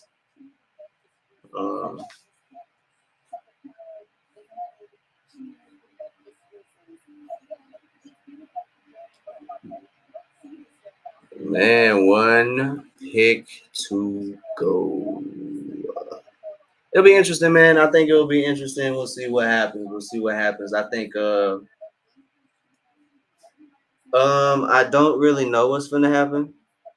We could go Walter Clayton. We could go, we could go Thomas Sorber. We could go Asa Newell. We could go.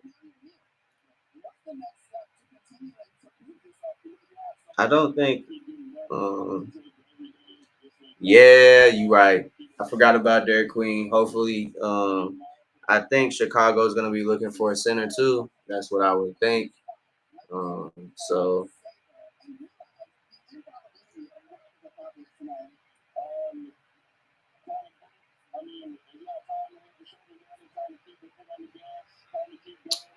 yeah, man. That's a good pickup. That's a good pickup.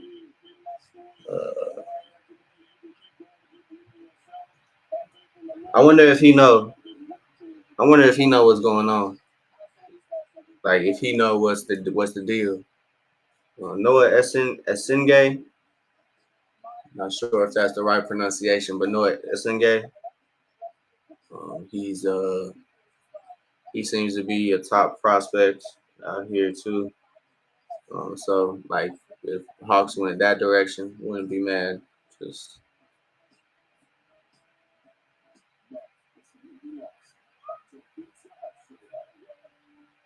so yeah, man. Shout out to Phoenix though, man. They really got they kind of really saved their season. But yeah, man. Hawks about to pick. Their pick away. Number 12 is sitting at Chicago. So we'll see where they go with that pick, where they decide to go. Um, it's interesting, man. I'm definitely I'm not like sold on one person. Like whoever they pick, I'm cool. Um,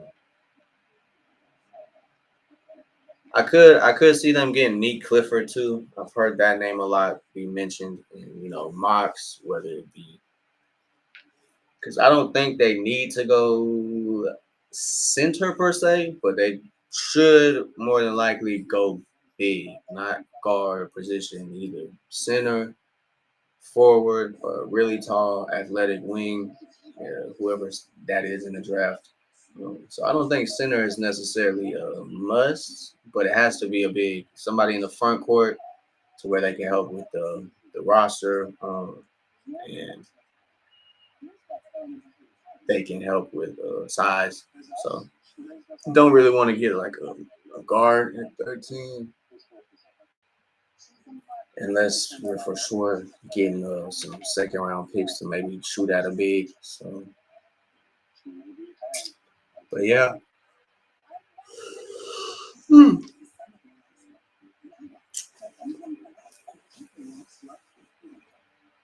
But give me 1 second, y'all. I'm gonna run to the restroom.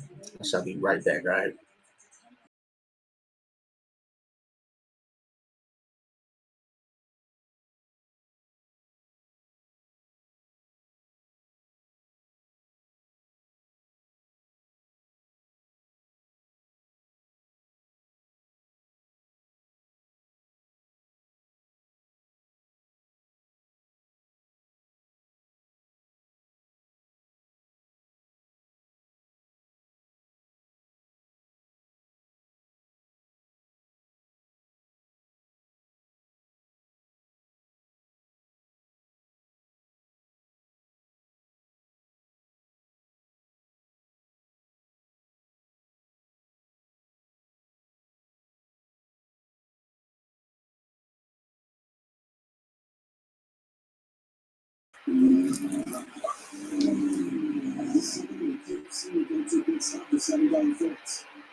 It's been kind of advertising that F1 movie for a while. It looks interesting. Might check it out. Check it out. See what it's talking about. F1 got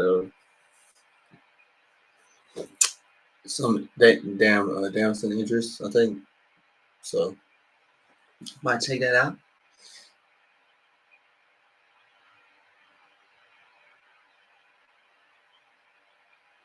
Ooh, buddy.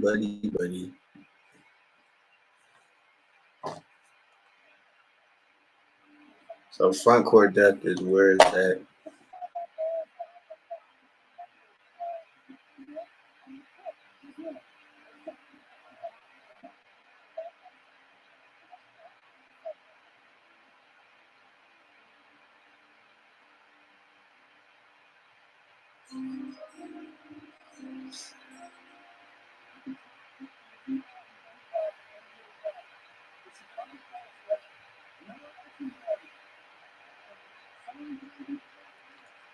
Noah Singay, selected at number 12. Chicago got their big.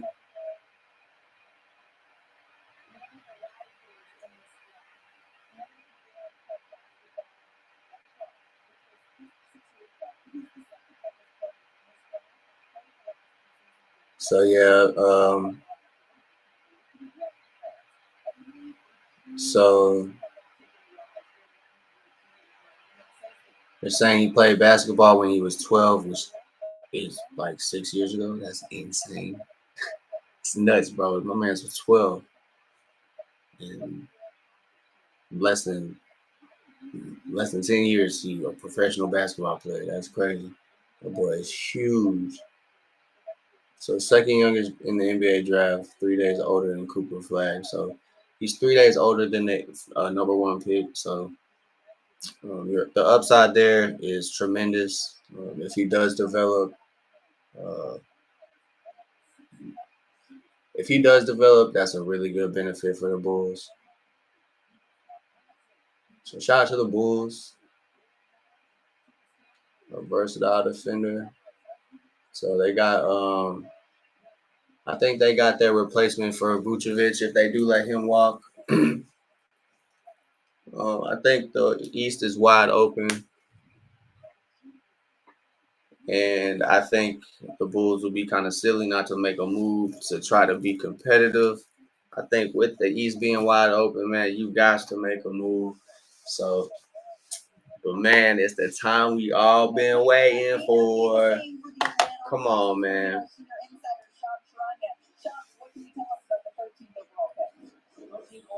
Is being traded from Atlanta to New Orleans, and New Orleans is sending the number 23 overall pick and a 2026 unprotected first round pick that's going to be the most favorable out of New Orleans and Milwaukee. So essentially, two first round picks for New Orleans to move up.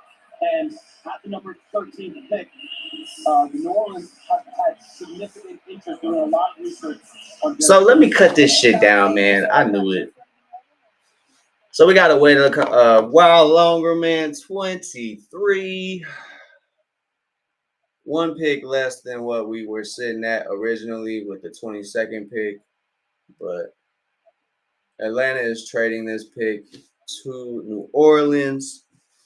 So man, we gotta wait a little while longer to see who will be the new member of the Atlanta Hawks, but we gonna lock in, man. We gonna lock in.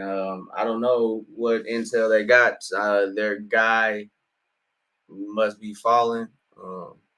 Supposedly, no players involved. So I mean, if it's a big if, man, it's a big if. But they could do something else with this pick. Turn this pick into another player and another pick. So they do have, I think, next year or the pick that is least favorable between New Orleans and Milwaukee, which, depending on what Milwaukee does this offseason, depending on who they can get, it will really depend on that.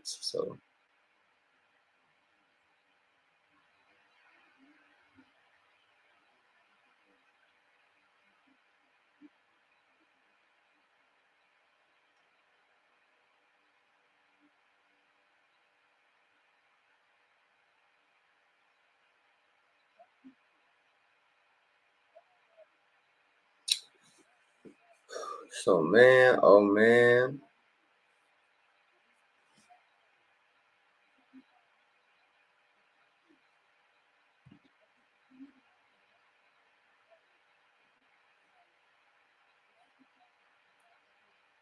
Man, oh man. So the number 13 pick is going to New Orleans.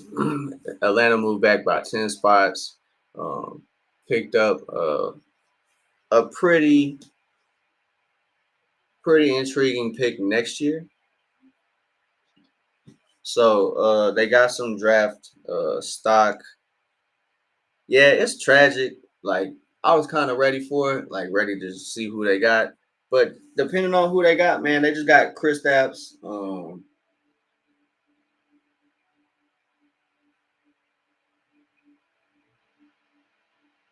As unfortunate as it is, it's looking like Atlanta might not go big. They might not get a young big that from the jump everybody was kind of expecting.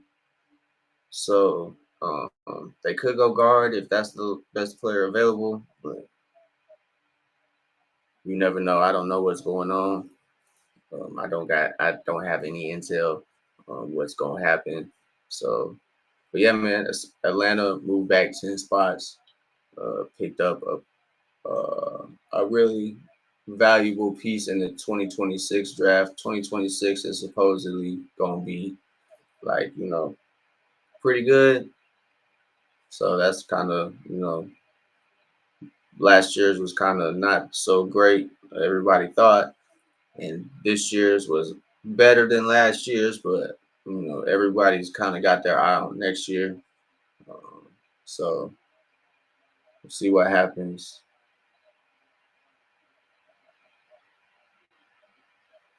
So Adam Silver's approaching the podium. See what they got to say.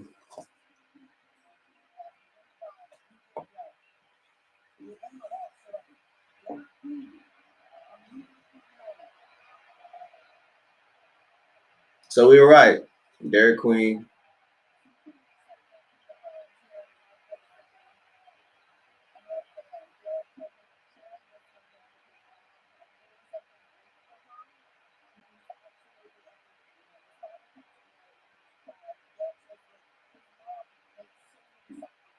So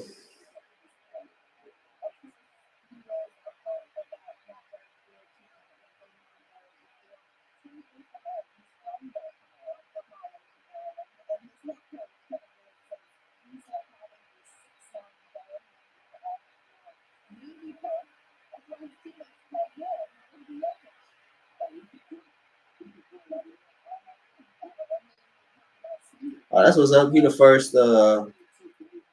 first freshman from Maryland drafted in the first round. So that's what's up.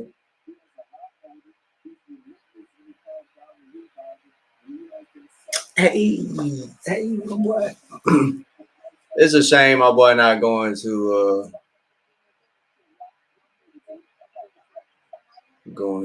what you call it. Kind of sucks he's getting traded, but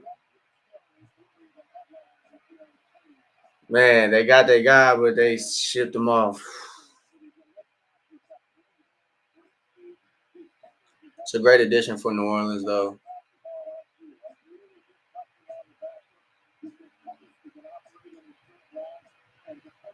I don't think he quite fit in Atlanta.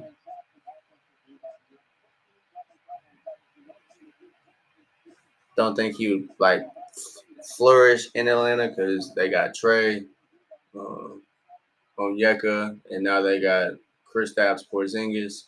So um, I could really see them going forward, going wing, kind of stocking up at that position. Maybe a four. Maybe Thomas Sorber will still be on the board. Maybe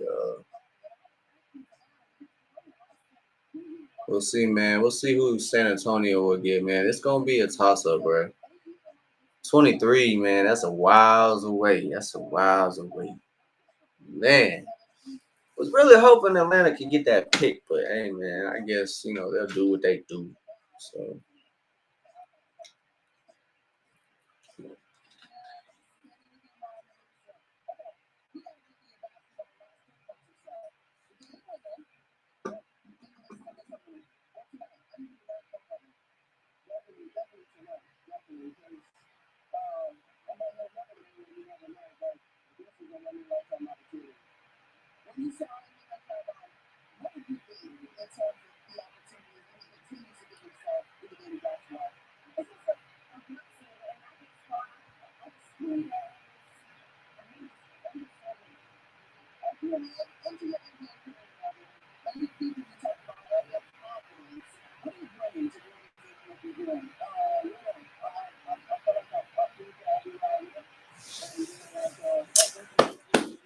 tragic, tragic, tragic. Derek Queen going to New Orleans. He got picked by the Hawks, though. Shout out to him.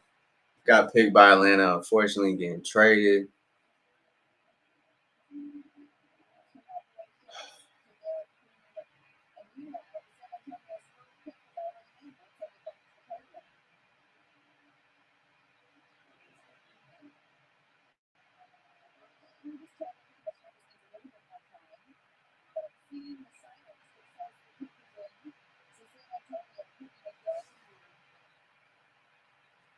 San Antonio got 2 first-round picks, pretty quick, top 15.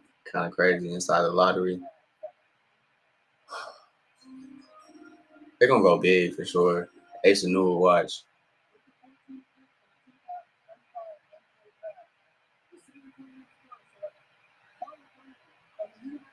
That's a really good pick. That's a really good pick.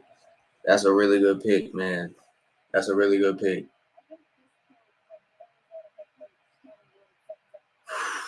They got them one. That's somebody I wish Atlanta would have got.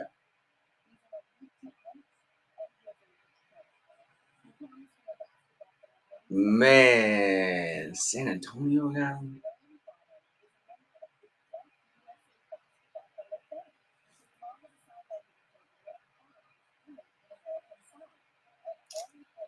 Bro. San Antonio just got nice, man. I think they just got nice. Holy shit. Holy shit, bro.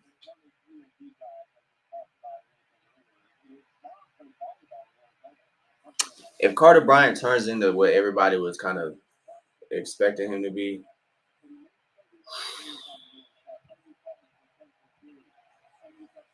Spurs about to go crazy, boy. What? De'Aaron Fox, Steph Castle, Dylan Harper, Carter Bryant, Wemby, Jeremy Sohan, Harrison Barnes.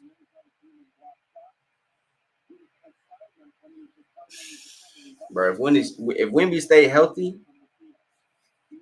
bro, if Wemby stay healthy, bro, they might win the fucking West, bro. Like, no shit. No shit. Like, they got all their pieces, bro. Like, they got all their pieces. So they got all their pieces, which is kind of crazy, bro. It's kind of crazy.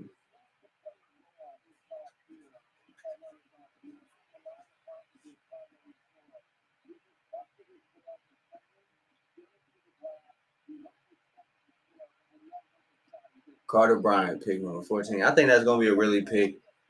Oh my god, that shit just made me sick. I just looked up. I just seen that. I just seen. I just seen that the Oklahoma City Thunder are picking next.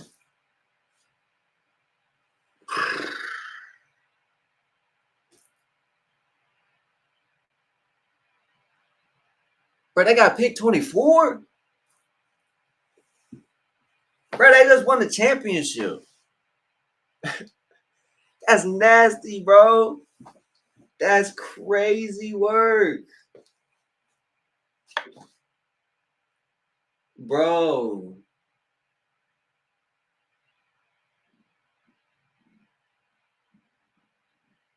Bro, that's nasty work, bro. Oklahoma City just won a championship. They got 2 first-round picks, bro. Shout out to their GM. Holy shit. Man, that's crazy. Excuse my language. My mind is just blown up. That's crazy. Wow. Wow. Wow. Oh shit. Oh, Illinois. I was about to say, hey, Tennessee got another one, Casper Jakachonis, but he went to Illinois. I just seen the white and the orange. It looked like a power T. I'm about to say, hey man, why ain't you telling me about this guy? But he went to Fighting Illini.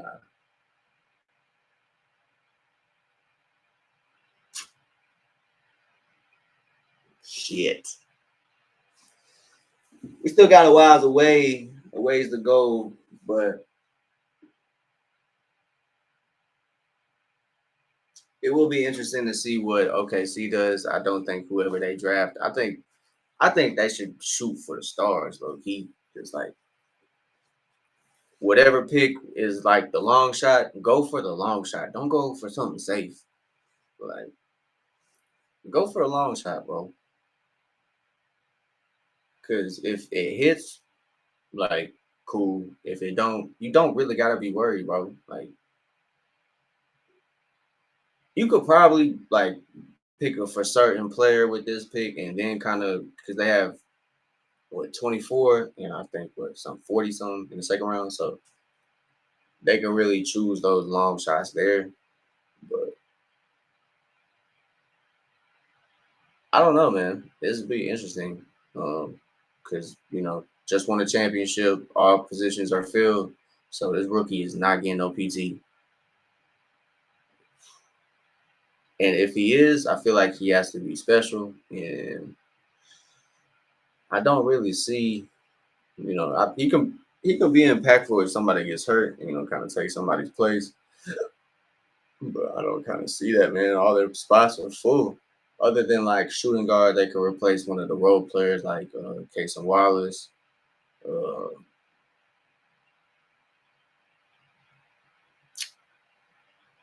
what's his name? Aaron Wiggins.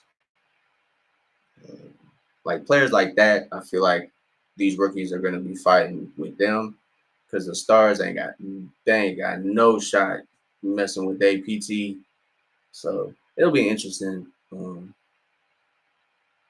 Definitely be interesting.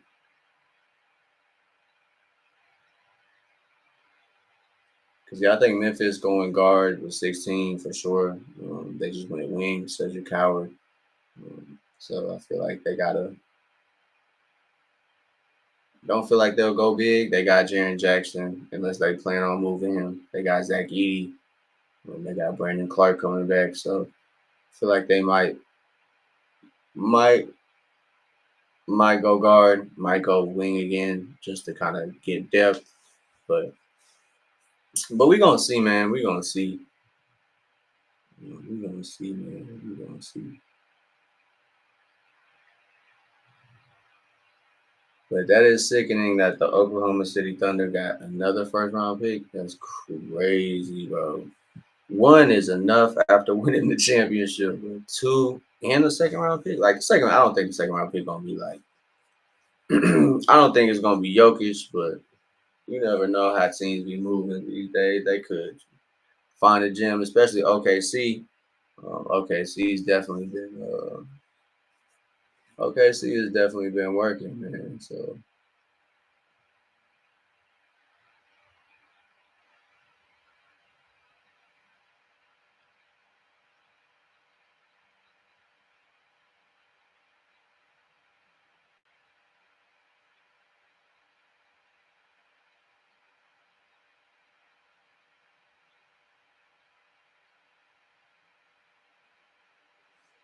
fall 2025, the season begins. Well, we gonna wait, but almost around the corner, man. Almost.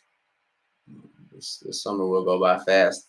We got baseball, and we got baseball, we got football, and then back around the hoop season, the best time of the year. Like October when basketball is starting, baseball is finishing, hockey starting, football is mid swing, so you hype about football. Um, and then once football kind of gets done, you start into college basketball. So Thomas Sorber, man, god damn.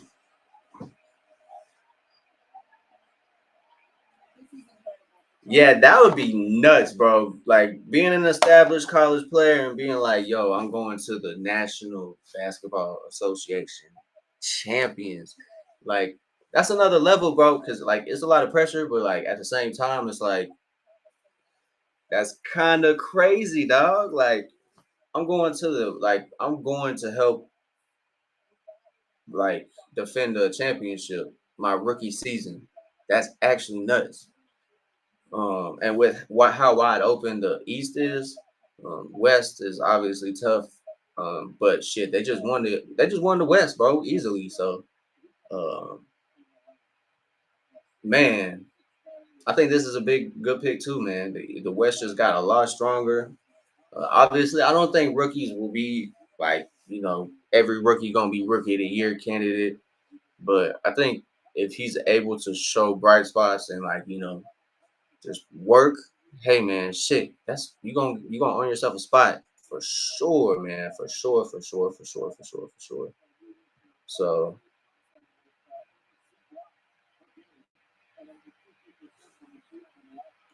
So Charlotte is let's see,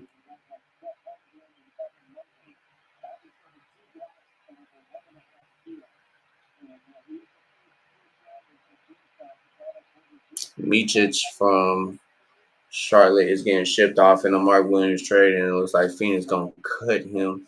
They'll exercise his team option, so they'll pay him $8 million. So Micic getting out of Charlotte too, along with that Mark Williams package, getting shipped out and cut. So Thomas Sorber, man, somebody I was wishing Atlanta would get as well. Tall, just a dog out there, just hooping. So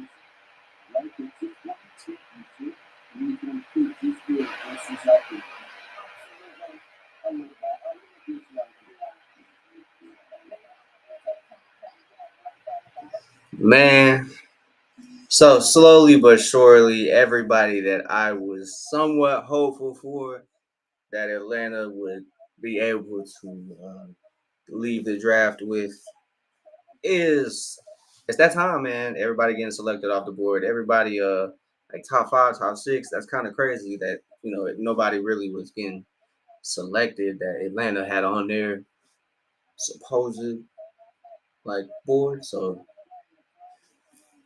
man, we gonna see, man. We gonna see. So 16 is at Memphis. We got what 8 more picks. Who we gonna get? Who we gonna get? Who we gonna get, man? That's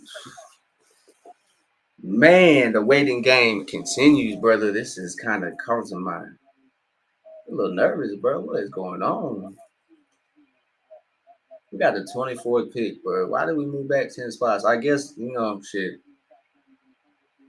for next year's draft. You didn't have a pick in next year's draft, so I guess you didn't have to do it.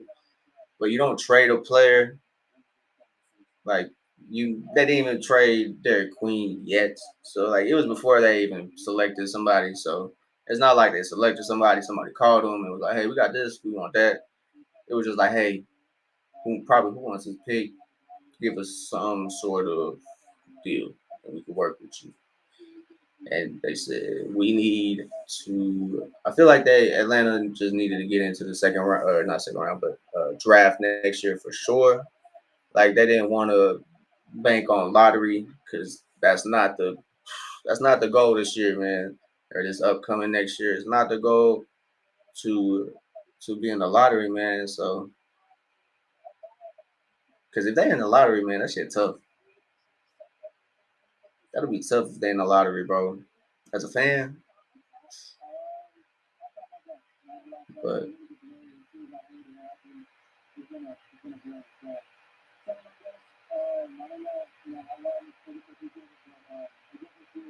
yeah, they're interviewing Cooper Flag right now. So shout out to Cooper. Handling well. I'm not really paying attention, but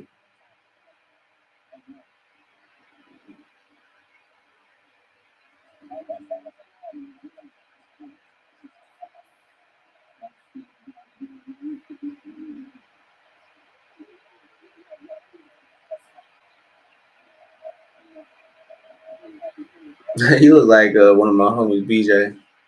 That's funny.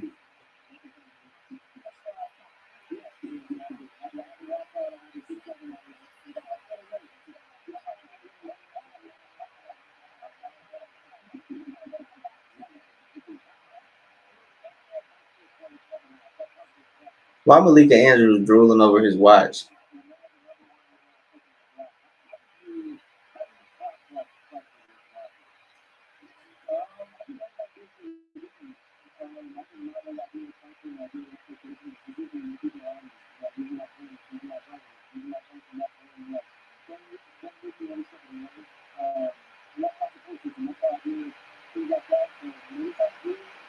Cooper Flag talking about his support system, how all his friends how he relies on all his friends to alleviate that pressure. So it's kind of crazy. Um, a young man is tuned in, locked in, mature for his age for sure. Because a lot of people don't understand that concept of just supporting people um, just to show up and because you in their corner. So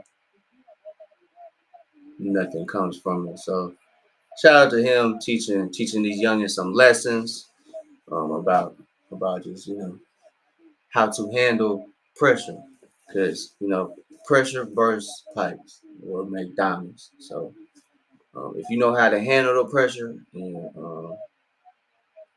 you know alleviate it when needed, rely on those people around you. Um, those people are around you supporting you. Makes sense. So shout out to Cooper. I'm a Cooper Flag fan. Won't get that jersey though. 32 ugly as hell, bro. I can't even lie, bro. 32 ugly. You should have went with the one. Like you could have went with one, bro. That would have been hard. Cooper Flag with a one jersey, that's hard. 32, 32, man. I'm a Cooper Flag fan, man. But 32.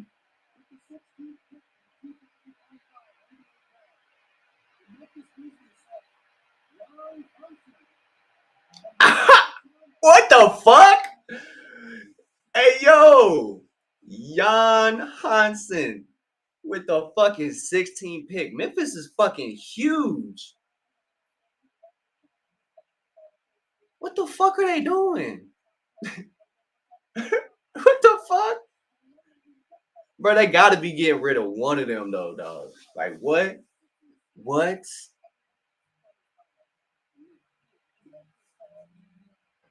I could see 16 getting traded to Atlanta. I could see 16 getting traded to Atlanta.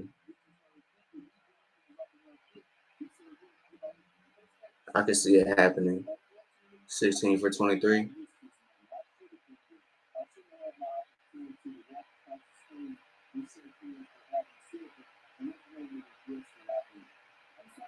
Man, what the fuck?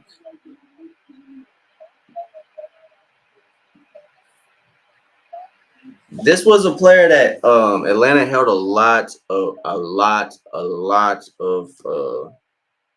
draft. Like it was reported that he had a lot of draft workouts with Atlanta. So um,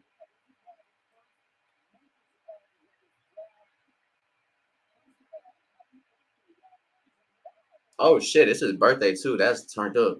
Young Hansen with the 16 pick. Man, what?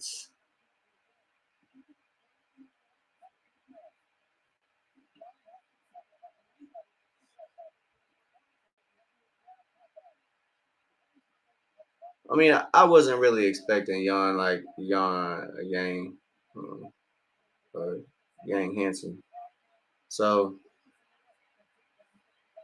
I wasn't really expecting him. I wasn't really like hoping for him that Atlanta would get him, but like it's an interesting prospect, bro. He is 7'1", led the Chinese Basketball Association in blocks.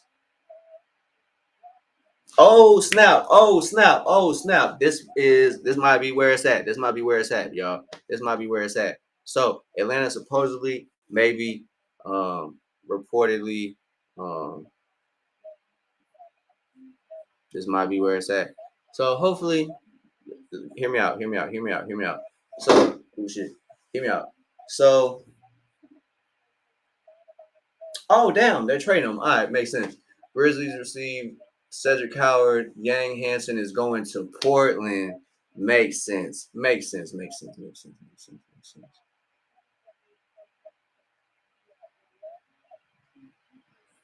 Okay.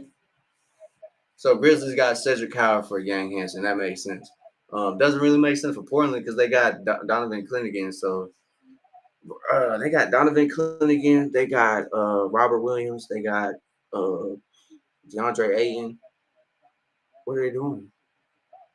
They got Jeremy Grant. He's in the front court. But let me get back to my conspiracy. So my conspiracy is Nikhil Alexander War plays currently for the Timberwolves. It's been reported that Atlanta is targeting him in to use that trade exception. So they're at 17 right now.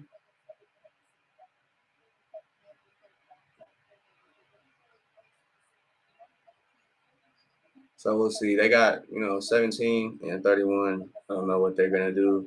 Um, shit. Hopefully they let go of Nikhil Alexander Walker though. Um, but yeah, that trade exception is gonna be big for Atlanta. I mean, Atlanta might not even use it. So if they don't use it, I'm pretty sure that money go back to the owner. So I'm sure the owner wants to pocket that. I'm sure. So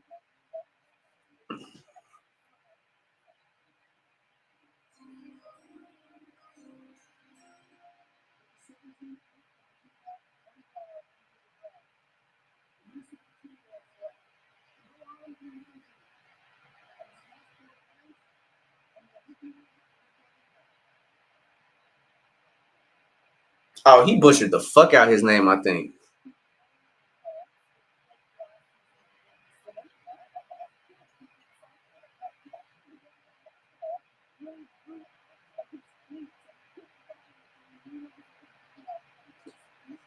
Wow. So he started playing basketball 4 years ago. So he probably is really raw. Um, Joan Baron J was somebody that another another player that was kind of on Atlanta's radar. 7 footer, um, very good defensively. So he's French. He will be going to back up Rudy Gobert. So another draft prospect plucked off Atlanta's big board.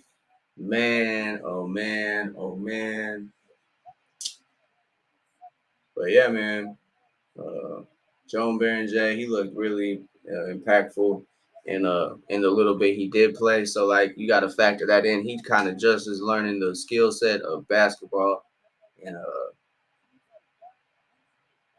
turn around quickly, turn into an NBA prospect. Man, shout out to him. Got to the league, number 17, going to Minnesota.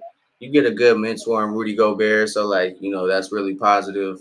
I bet if they keep this pick, they're going to kind of play into that, have Rudy Gobert kind of mentor him, and man, yeah, that'll be good for him because I don't think that you need to throw him in right away. You can kind of work him in.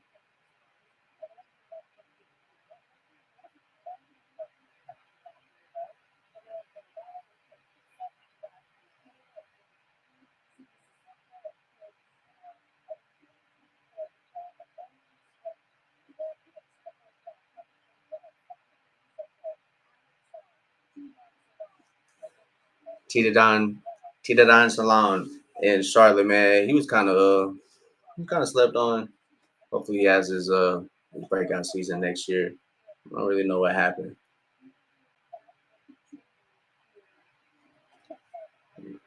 Kind of obsessing over these French players getting drafted. So Portland got Yang Hansen. Let me make sure I'm saying that right. Yeah, Yang Hansen. Shit. They got some really good players, man. Shit, they're showing this alien show, man. This alien show look pretty dope. I can't lie. But, but yeah, man. Cooper, number 1 draft pick. Ace. I don't know if I said Ace. It's Dylan Harper, number 2. Kind of expected. So Atlanta's picks are creeping up. I don't know, man. They traded back, so they did get some 2026 draft capital. So uh, from New Orleans or Milwaukee, the least favorable of those two. So, like I said, if Giannis stays in Milwaukee, there's always gonna be like they can do something. Maybe not, championship aspirations, but there probably will be getting to the playoffs. Um, it just really depends on Dame's timeline, what's really going to work for him. If he's back next year, not next year, but 2027, you got to consider, another couple years older. Maybe not, unless you build this team out this year, maybe going into next year's draft. I don't really see what what could like.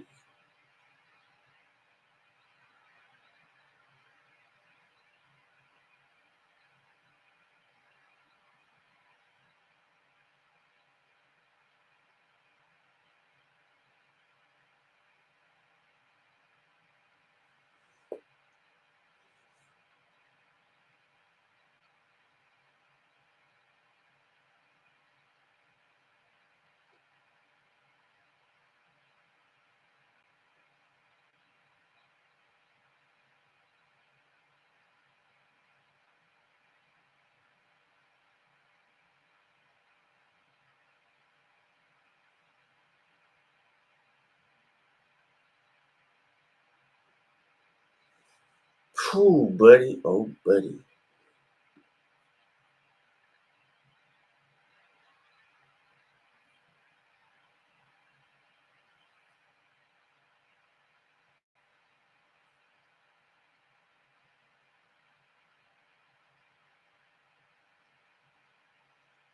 Man, yeah.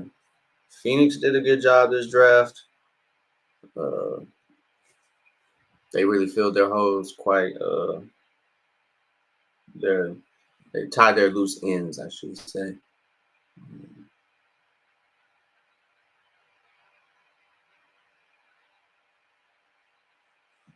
So they did good. Kind of was out of the blue, but they might be one of the winners of the draft. Obviously, the Mavericks are definitely winning right now. Coop Flag, he gonna be super helpful, man. AD when Kai comes back, I think that'll be super helpful for them. But yeah, we'll see. We'll see what they got going.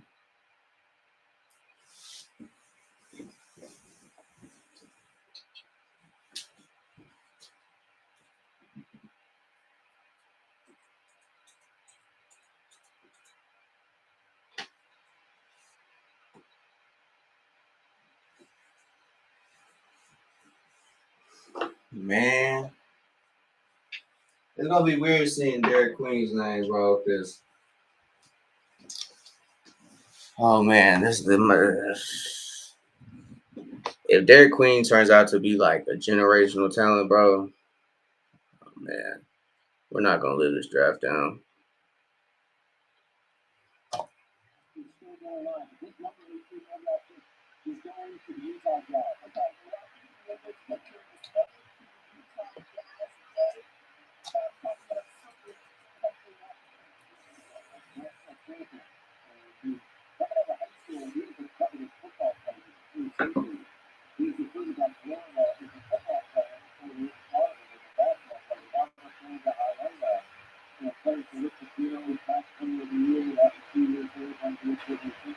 Oh man, turn up.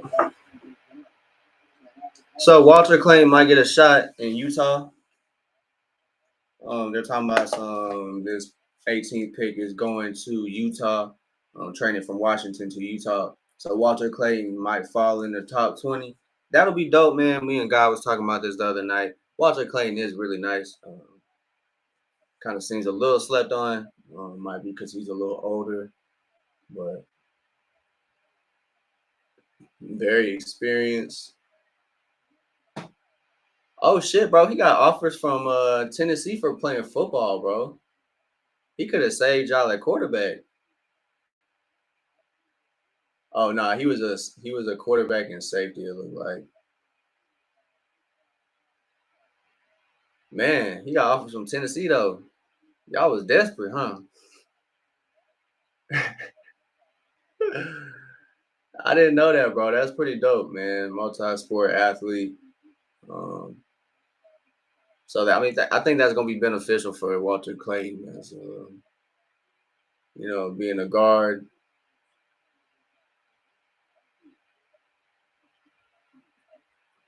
Man, that's crazy.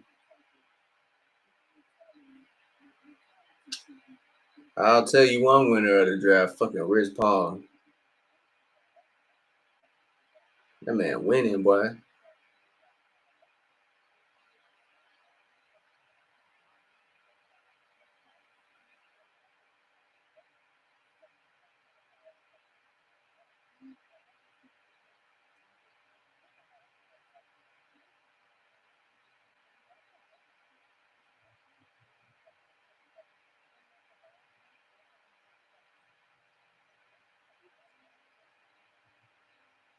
Yeah, it's whole perk. Shut up, man. The pick is in.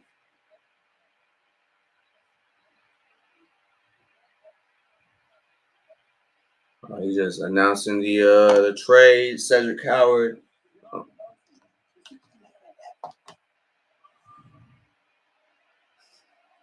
And with the 18th pick in the 2025 NBA draft, the Washington Wizards select Walter Clayton Jr. from the University of Florida.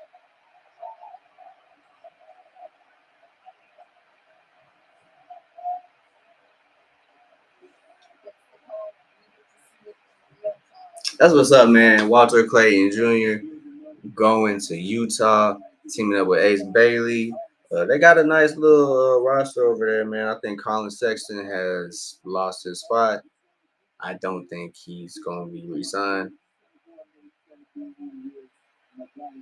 You never know, man. He could just like be a solid, like fit in, like role player. So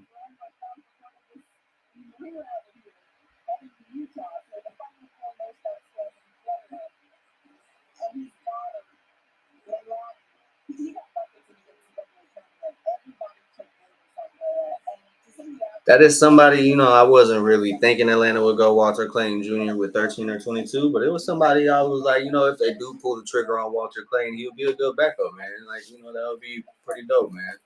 So shout out to Walter Clayton.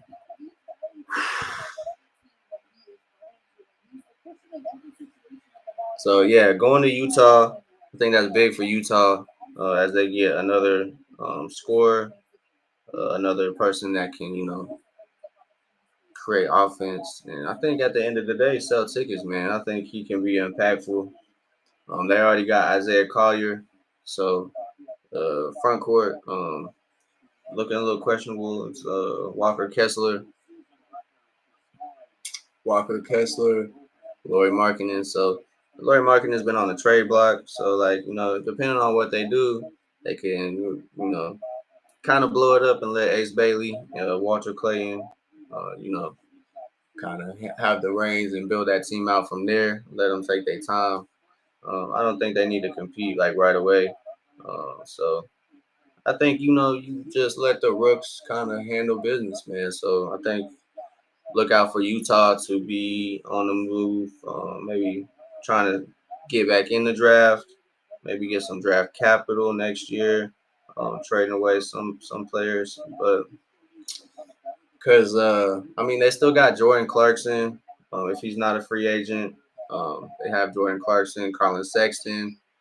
Um, they have they got I don't know, man. I don't get it.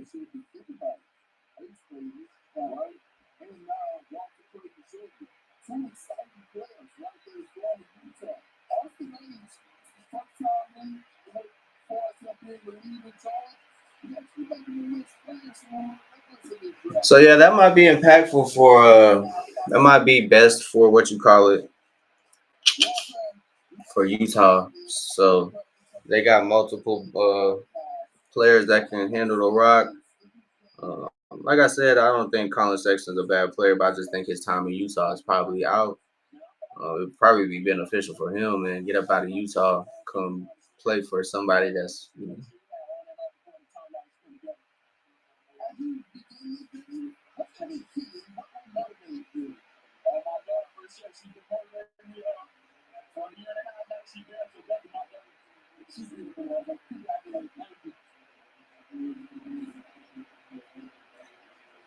So the official trade is Utah sent number 21 and second round picks to Washington for Walter Clayton Jr. So Washington gets pick number 21 and some second round picks for this draft. This draft pick at number 18.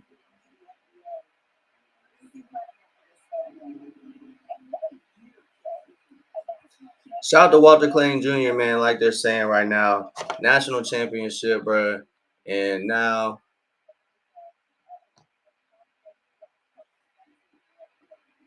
like, national championship, top 20 in the draft, bro. Shout out to him. He deserved it, bro. Like, he worked hard for that shit. So, that's what's up, man.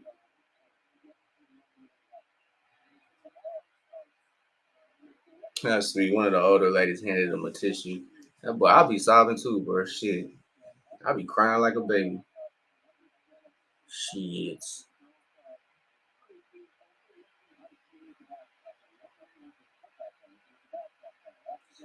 But yeah, man.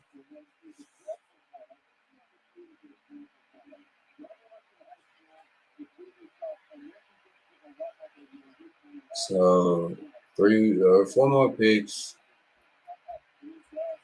Five. God damn. What was it? 23? No, it's 23. So we got what? Four. 4 more picks. Brooklyn's on the clock. Another conspiracy scenario. Cam Johnson. I think I said it before, but it's been linked. Atlanta is looking to use their trade exception at 25 million. Cam Johnson does fit that. So maybe 23 for 19. I know. I know Brooklyn's kind of looking to get as much capital as they can. So if they're looking to clear their team, like kind of get rid of the young, like older guys, kind of make room for all these young guys, kind of let them fill out the roster, man.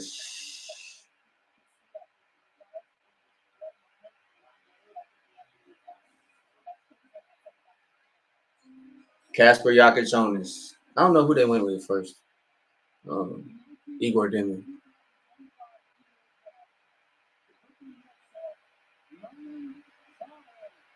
That he fucking them French names up. Apparently, I think it's Traore. He was close.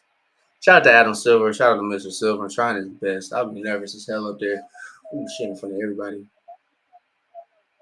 Another Frenchman, bro, that's taking over the fucking league. Holy shit. God damn. It's gonna be the French National Basketball Association by 2020, by 2030, bro. Fuck. It's gonna be the FBA.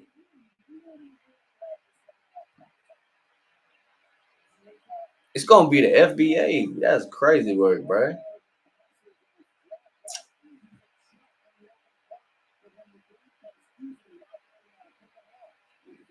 So his brother was in the league. So Utah sent 43 and second rounders in 2031 and 2032 to Washington.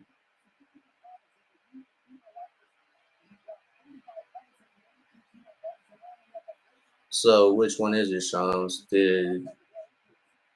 So apparently, I don't know which one is which. Utah sent number 43 and second rounders in 23 and 21 in Washington in the deal. But first reported Utah sent number 21 and second round picks to Washington for Walter Clayton. So we'll see which one is which. Which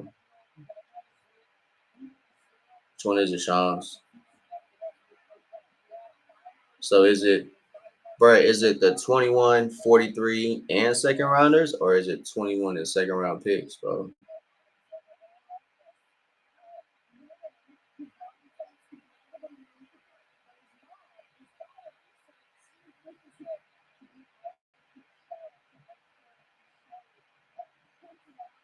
Man, oh man.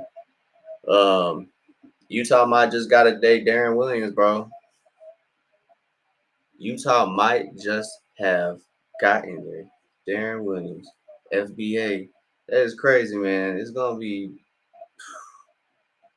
you know, Wimby, Alex. Hold on, Wimby, Zach Ricochet, Alex Sarr, and they got 3 to 4 French basketball players in the league. That's crazy right now. So it's gonna be the FBA for sure.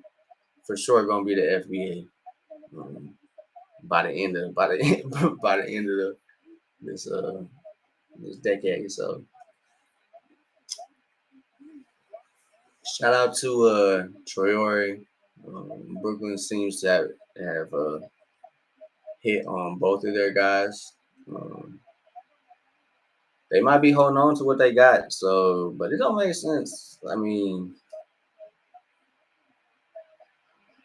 to what they got already, it don't really make sense unless they're planning on letting Cam Thomas go.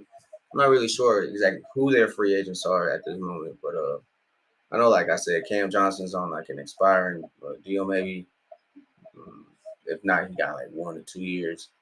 So, um, you know, he has a favorable contract. So I don't know if they're trying to hold on to those guys to like help these rookies. I don't know if they're trying to do what, but um, I think right here it would make sense for Jace Richardson or Nick Clifford, um, somebody to help Tyler Hero, somebody to help. I mean, they got Khalil Ware, and they were, dead set on keeping him. They got really good. They got pretty decent role players at the like, 2 to some.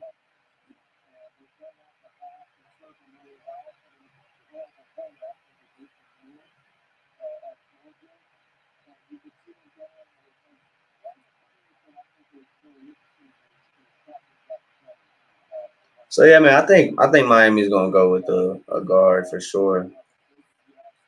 But yeah, shout out to the French players taking over the NBA. It's kind of crazy.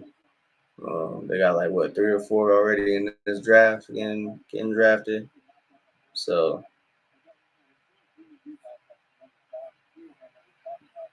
we gonna see, man. We gonna see. Uh,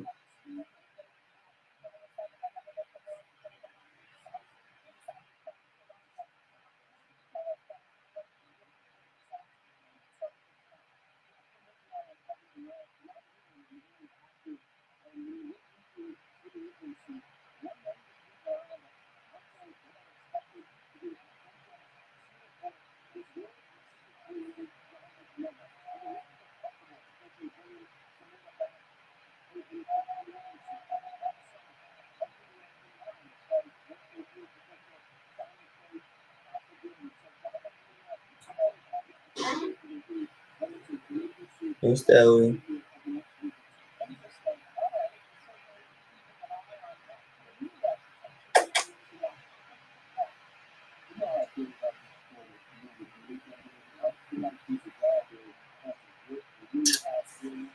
so Shams just reported they're trying to keep a monitor on Miami to see what they do. They're trying to stay active in free agency. So I don't know. I don't know where they would go with this. I would assume a guard, man. Like, I feel like that's what they need. They don't have a backup for Tyler Hero. They don't have. I don't think they have a backup for Tyler Hero. They got like Hayward Highsmith. They got like decent role players, but nothing like special. Nothing's gonna push you over the edge at any time. They got Andrew Wiggins still there. I know they were trying to move Andrew Wiggins. It's reported that they're trying to land Jonathan Kuminga.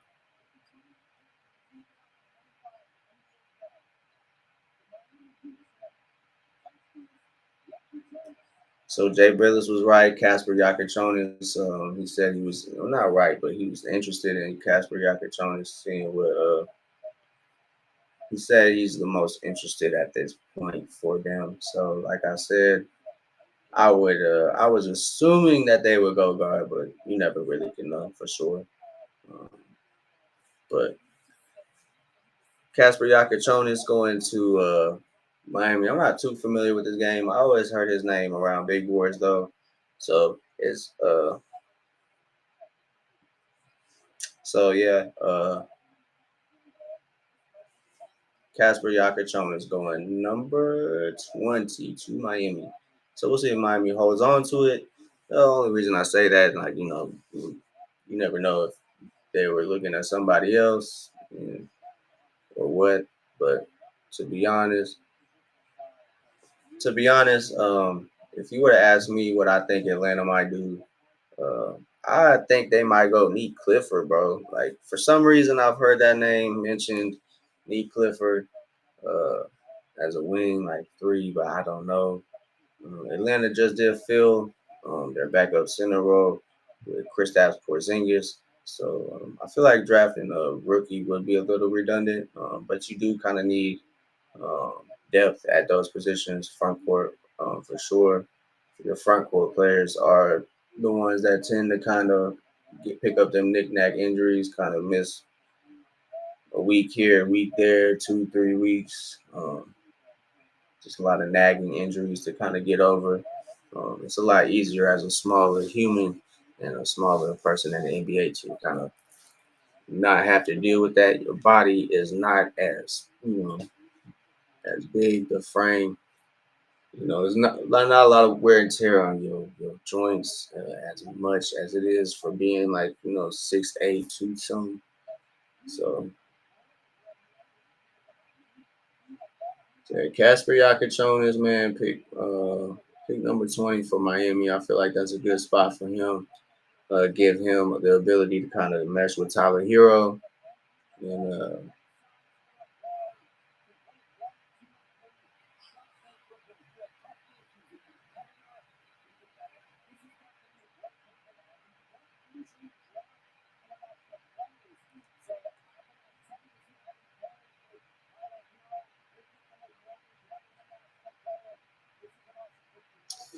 yeah, Miami do got they do got a squad. I was really forgetting about Jovic, Hami Yaket, or Jimmy Hame.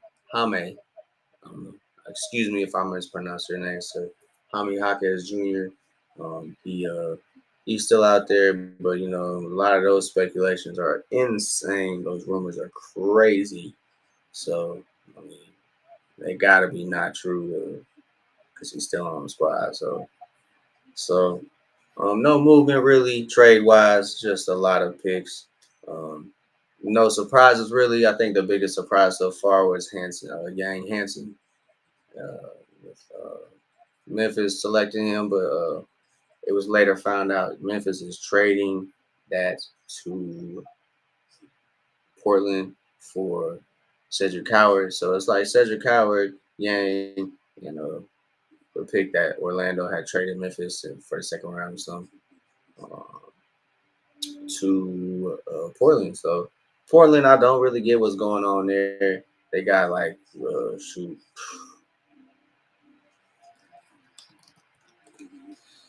They got Portland. Uh,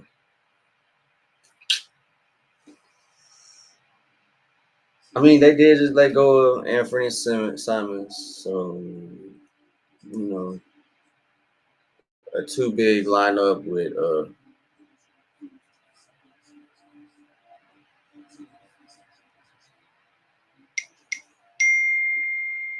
god,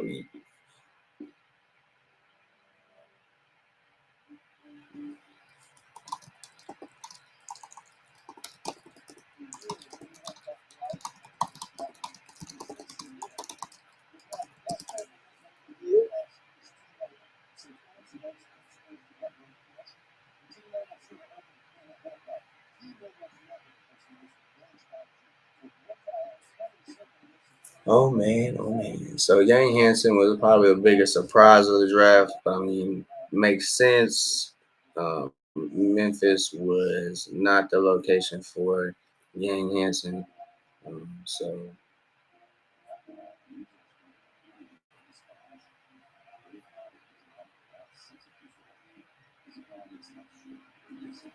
So yeah, man.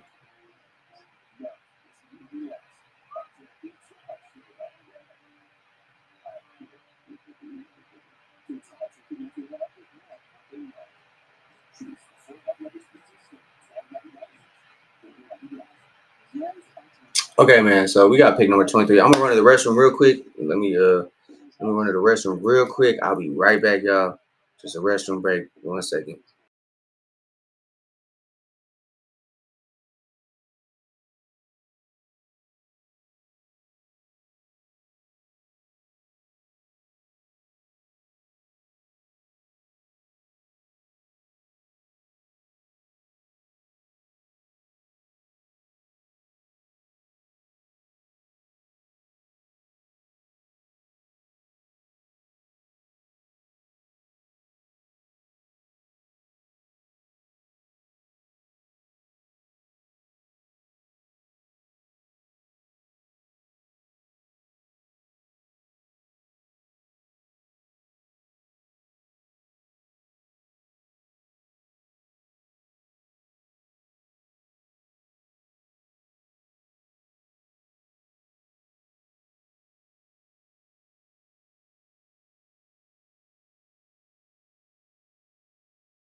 Excuse me, y'all. Excuse me. Bathroom break took a little longer.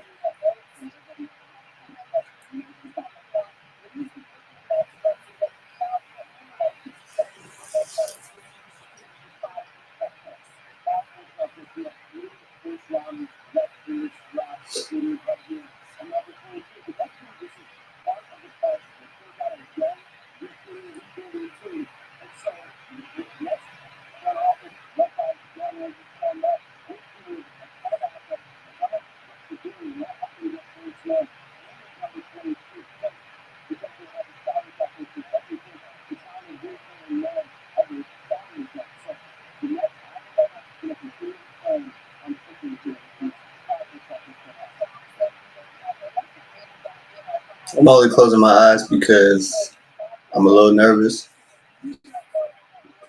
Don't know what's going to happen. The Nets are on the clock right now, right in front of Atlanta. So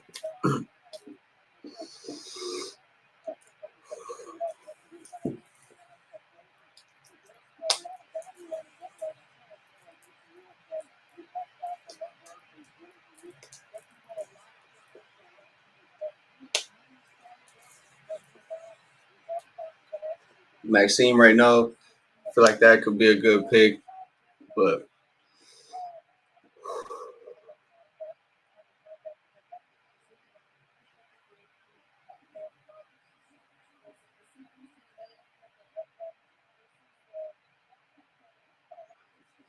I don't know who they got. Who they go with?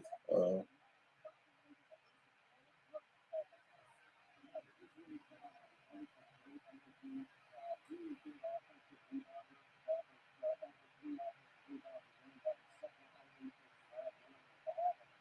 man, damn, fuck.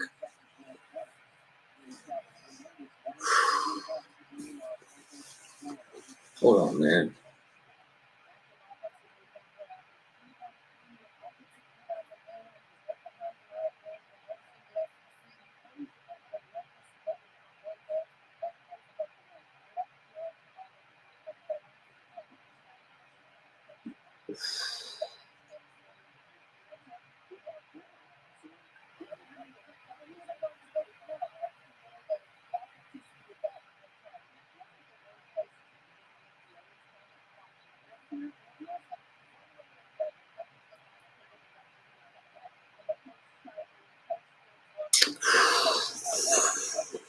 The Nets need to go ahead and hurry up and make this pick, bro.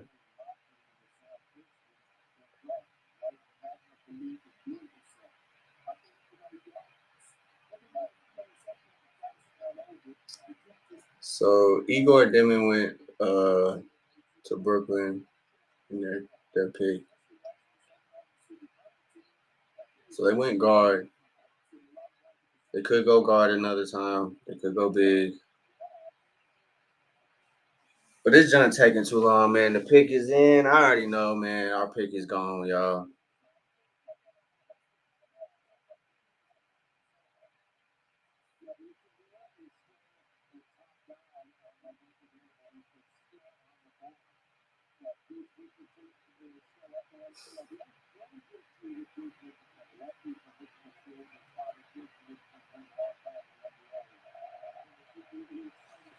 All right, man. Come on. Just come on, man. Come on. We lost Dairy Queen to move back to 23. So if we, oh my God, brother.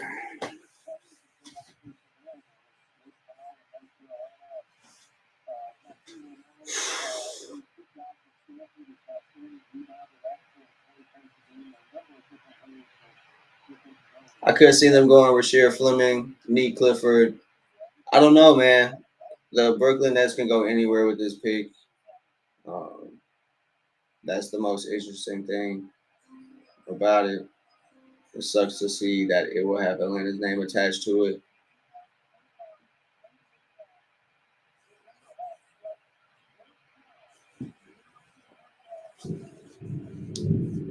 Drake Powell. See?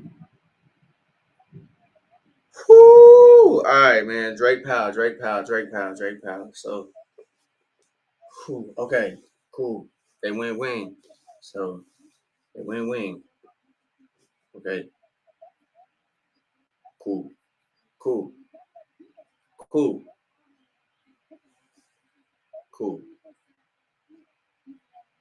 Cool. So, folks, now the time is here, is upon us. Finally, man. Finally. If they make a move, I hope it makes sense, man. If they make a move, I hope it makes sense. But the time is now, baby. Let's go. The time is now. The time is here. Let's go. Let's go. Let's go. The time is now. All right, man. Yeah. Yeah, man. Yeah. I don't know, man. Let me not get too hyped. Because, man, anything can happen. Anything can happen. Whoever they pick, I'm cool with. But the time is now, y'all. It's the moment we've been waiting for. Um, you know, uh,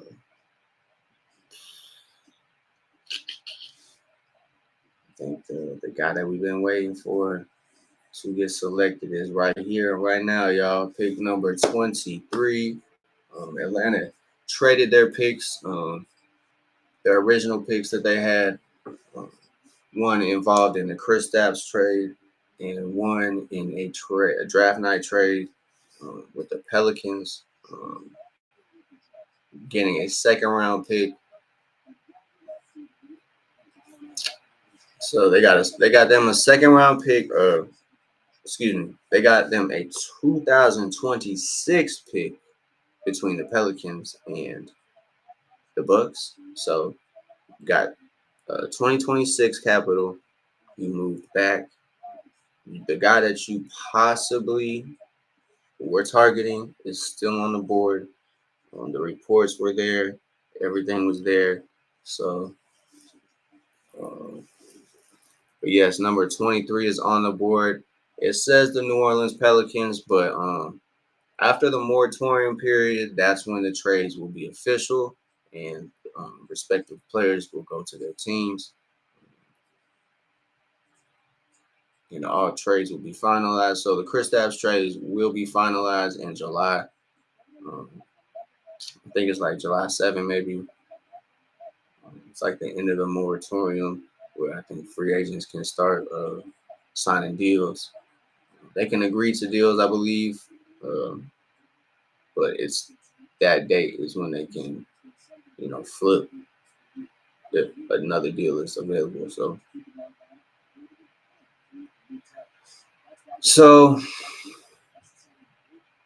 so yeah, man. As the Hawks are on the board, like I said, they traded both of their original picks.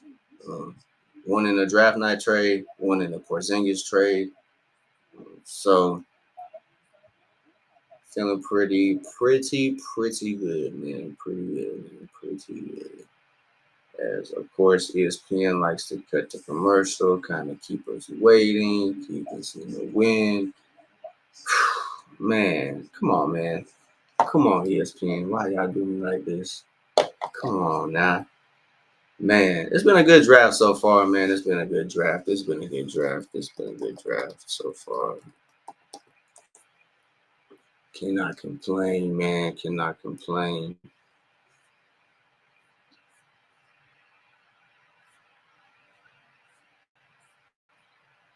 Cannot complain, man. Cannot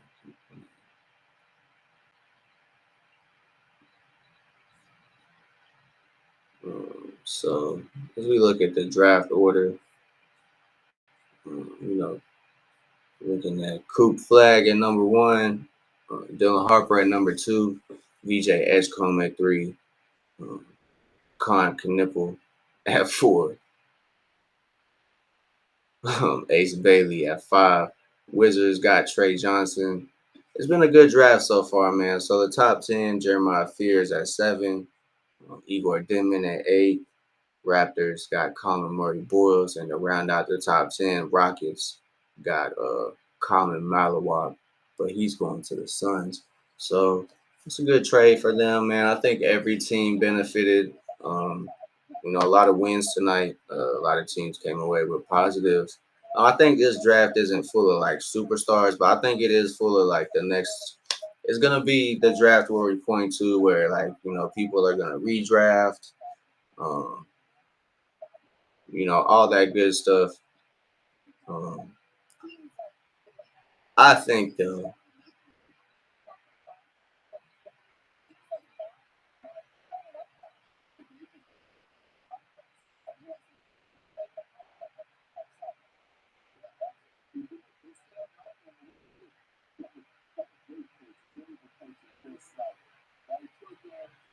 Sorry, y'all, I'm kind of listening to what they got to say. I'll quit this screen share. I'll quit the screen share for now, so we can get that full effect. So I'm just kind of trying to listen to hear what they got to say. I'll kind of cut it up a little bit. Here we go. Let's go. Who we got, baby? Who we got, man? I didn't wear this jacket for no reason.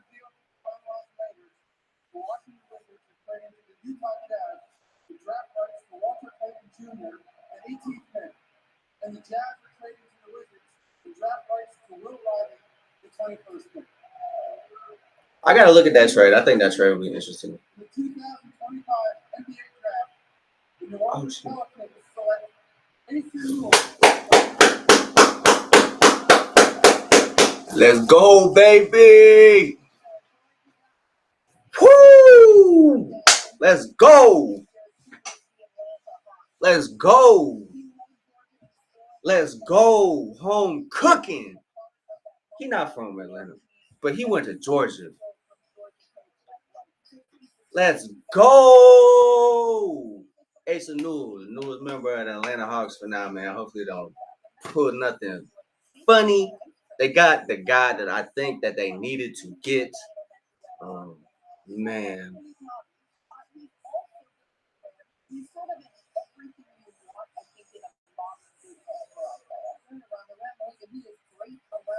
Whoo, man, we got the guy.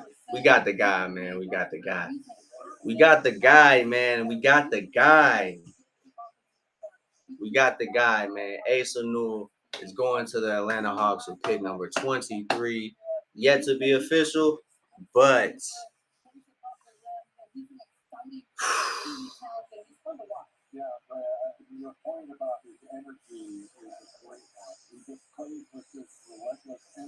I think it's a really good pick because, man, like they're saying, man, offensively, he's gonna impact the game in ways maybe Clint Capella was. Same size as Clint Capella, athletic, can run to the rim, understands his role. Had to step up in Georgia, man. And a big key for Clint being successful was offensive rebounding. So I feel like that fit is just perfect, bro. Like, man, shout out to the Hawks, man. Asa Newell going to the Hawks, number 23, Georgia. Yes, sir, Georgia native.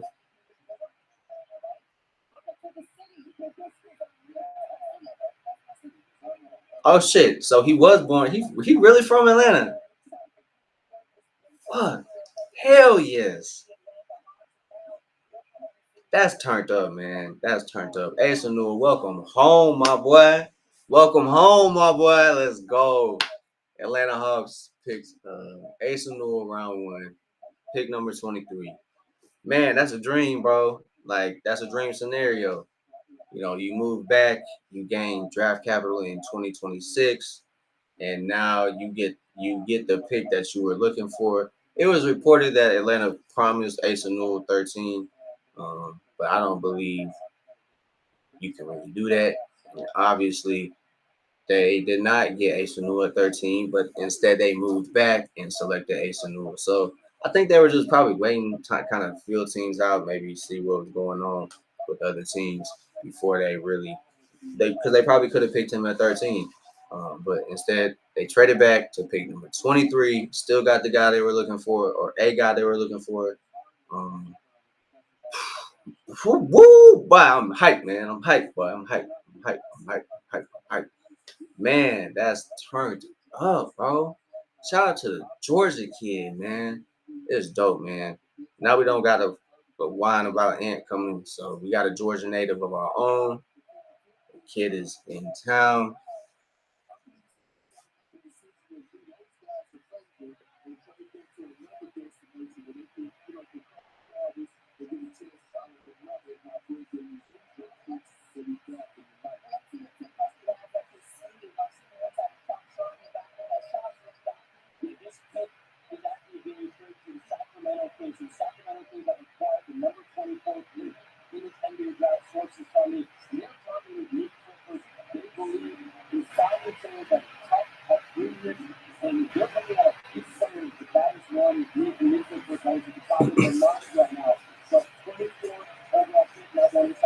So OKC doesn't want to make another rookie wait in the whims.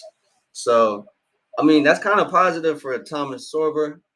I mean if like you stuck around, bro. I mean shit, they got plans for you really. So that's actually really clutch. If you're Thomas Sorber, you don't gotta wonder like what's gonna happen really. But so this pick is going to the Sacramento Kings.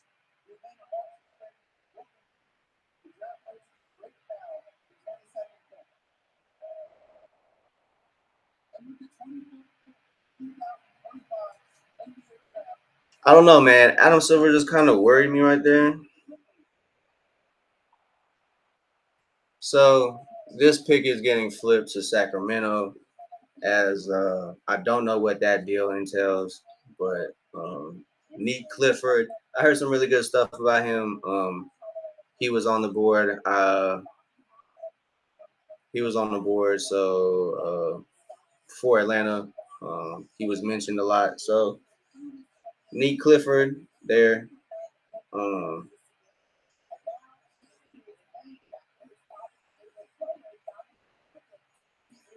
So I definitely did watch some Neat Clifford highlights. So he's a really good player. He's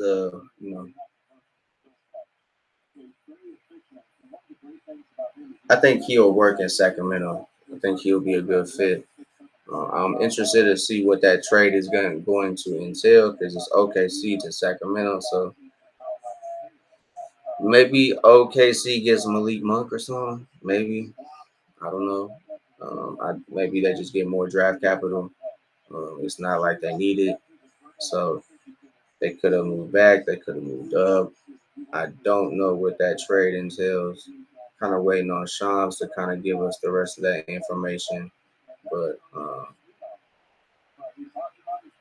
so yeah, Sacramento is getting the number 24 pick. Neat Clifford, 18 points, bro. That's tough, man. That's tough, man. But yeah, I think a lot of these names in the draft will be remembered low key. Like it's not just gonna be like a wash how people think. I think last year's draft was, I think it was fairly flat, but I don't think it's as bad as everybody made it seem. Everybody was calling it the worst draft, and probably a little biased because Atlanta did have the number one draft pick, so I feel like that draft wasn't like terrible. But I mean, shoot. Hey man. So Nick Clifford with the 24th, but man, back to Atlanta, man. Wow, honestly, Soleil is man, he is cooking, bro. Man. So Kristaps Porzingis is a new member of the Atlanta Hawks.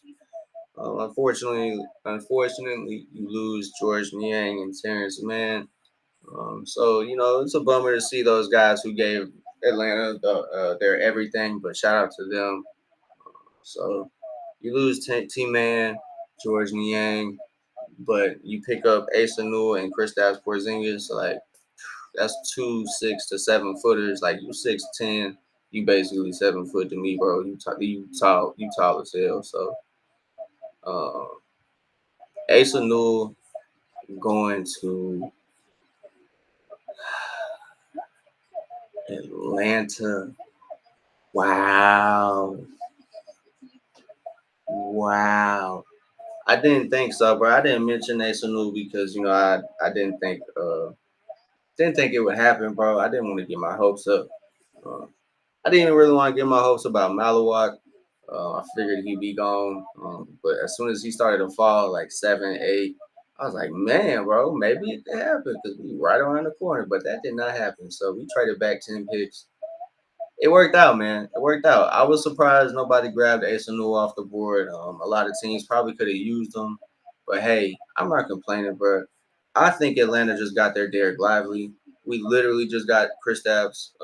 I think we just got our Derek Lively, bro. Like, obviously, it's a Clint Capella replacement, and honestly, I'm not comparing these two players. I just am saying the role that they could fit is the role that they could that Asanu could fit for this team is like that. So not Chris Stapps, but like Clint Capella, Derek Lively. You know, he don't gotta shoot. The team is full of shooters. He can shoot. That's a positive. You don't necessarily want him to be a volume shooter. You want him to shoot the shots when they leave him open for sure. Have confidence, knock those down. So you add, man, man, that's a great night, man. You add a player that's great in the post offensively. Um, not too sure about pick and roll, but like from the highlights I was watching when he was running pick and roll, it made sense. He could pass out of it. Could pass to he pick some pops. He can pass as a short roller. Uh, I think he has good vision as a big 6'10". So defensively, I mean, you 6'10", bro. I don't think he's that he's not bad, bro. So as you see, it's storming outside pretty good, man. That was a pretty good lightning strike, but so yeah, man. Yeah, y'all hear it. It's coming down, you know. So Orlando Magic here on the clock. We got 5 more picks, so we're gonna last through the 5, y'all. We're gonna last through the first round. I thought I was gonna call it quits. Wow, man. Wow. Wow. Wow. Man. Holy shit. Magic might have. Wow, bro. Wow. Wow. We're gonna really be competing with the Orlando Magic for the Southeastern Conference. Wow. Wow. We really gonna lead. Oh wow. That's crazy. That's crazy, man. That's crazy. That's crazy, man. So, hey, man.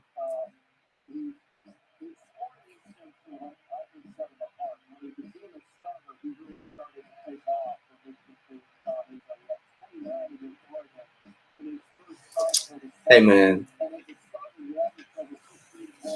I think, damn. I don't even want to admit it, but the Magic just got nice. Ooh, the Magic just got nice, man. Jace Richardson, I wasn't really like a believer like that. Excuse my hat here, y'all. It's kind of getting crazier and crazier the longer I mess with my hat and keep my hat on long. But man, that's tough, man. The Magic just got better, man. A lot of people were clowning on them, bro. But they literally just got their point guard. They got a 20 point per game score in Desmond Bain. So like they got rid of a bad contract of KCP. I'm not saying KCP is bad, but that contract is not favorable. So you got rid of the contract from KCP. You got rid of Cole Anthony, who just didn't fit. I think kind of got rotated out of the rotation after his injury. Obviously, like I think he could be a good 6 man. So I think Memphis is a good spot for Cole Anthony for his role, his type of role player. Because he's not bad. He is productive. He does the little things. TJ McConnell. I think he's a TJ McConnell.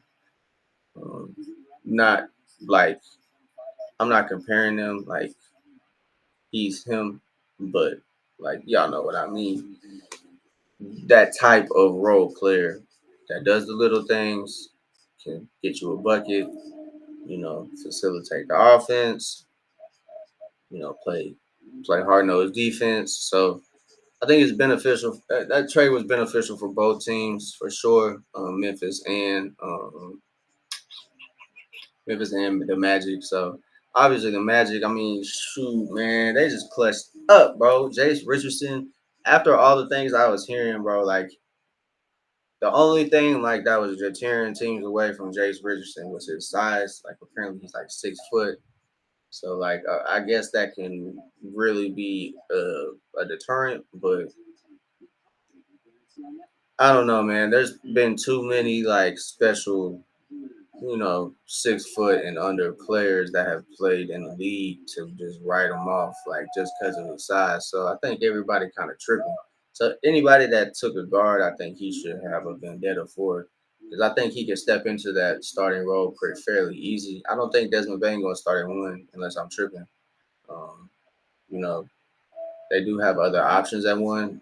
Anthony Black, I believe, is a point guard. I think Jonathan Isaac is a forward, but yeah, man, he could be their starting point guard from day one.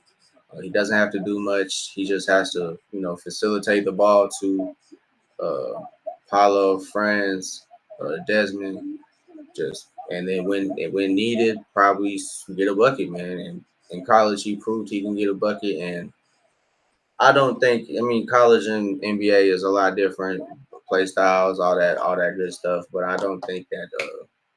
I think if you like that, like you know, individually, I think you're gonna survive in the NBA. I think if you separated Jace Richardson from his team, he was kind of like that. So I think he's gonna fare well. I really like that pick for the Magic, man. As much as I'm supposed to not like the Magic and their team, I think they really built a good squad, bro. I can't even lie. Can't even lie. That's a really good squad, bro. That's crazy. So they just had a really good offseason. That's crazy. Uh, the East wide open. I think teams are looking to make win now moves. So, like I said, I had this thought earlier, like when they were playing in the playing, man. Like these are two teams that like both teams faced injuries throughout the year. So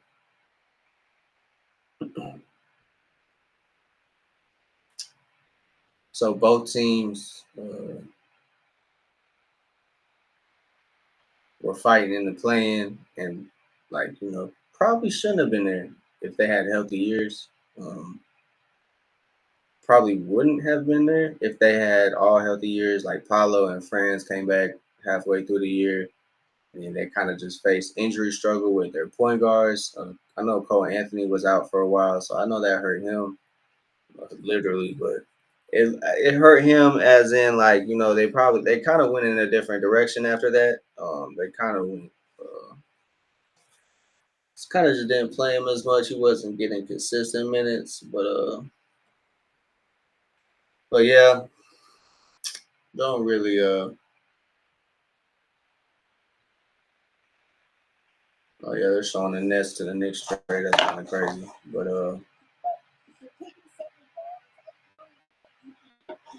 damn, bro, Nets got like 5 first round picks for Mikhail.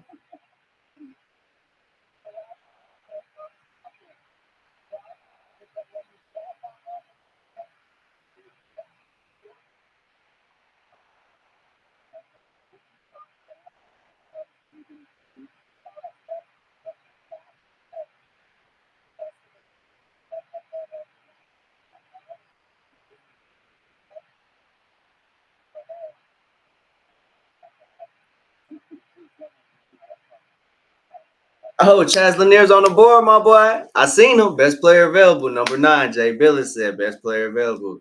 Chaz Lanier. He's the ninth best player available.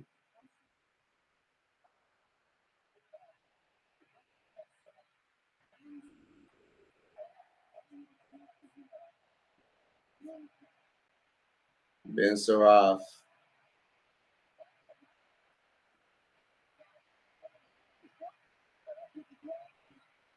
He was born in Palestine.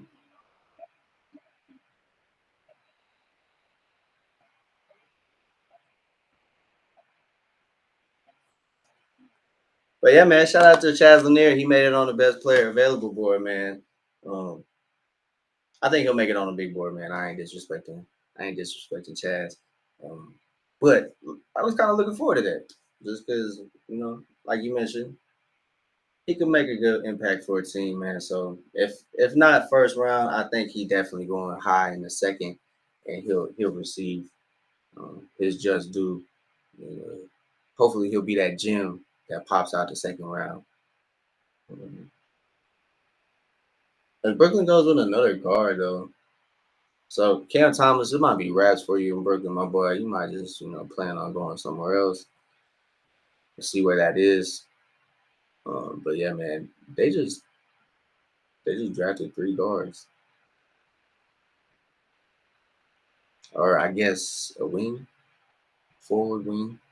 So they just drafted your replacement dog. I Man, I don't know, man. If I'm a Nets fan, I don't really. If I'm a Nets fan, I'm not happy with this draft, bro.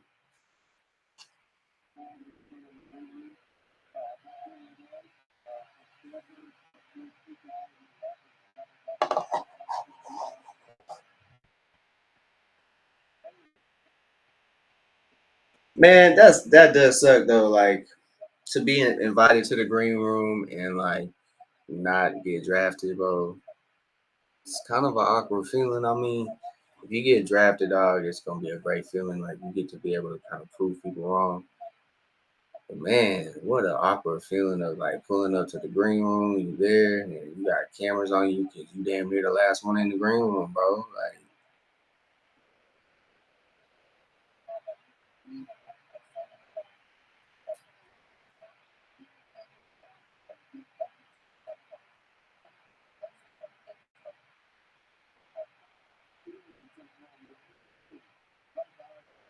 the camera off this man, bro. Like y'all say it's a tough moment, it's a tough moment, but like y'all trying to get the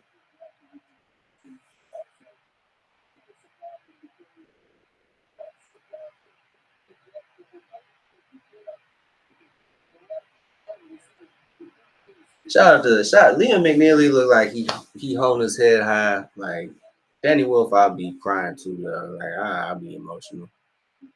So like I wouldn't doubt it. Like if I started crying and shit, just cause like man, I feel like I could prove people wrong. So yeah, man, you kind of like watch your dream, kind of like not go down the drain, but it's like definitely didn't go the way I thought it would go, man. I thought I'd be walking across the stage grabbing a hat, but I mean, I'm sure it'll all work out. And second round picks are kind of easier to come across. So like, hey yo, but they're just easier to access, I would say. So it's like Atlanta got a second round pick from Boston a couple years ago that turned out to be Muhammad Gay. So and they literally got that for cash consideration. So they literally just sent cash to Boston and said, "Can we buy your pick?" And they bought the second round pick.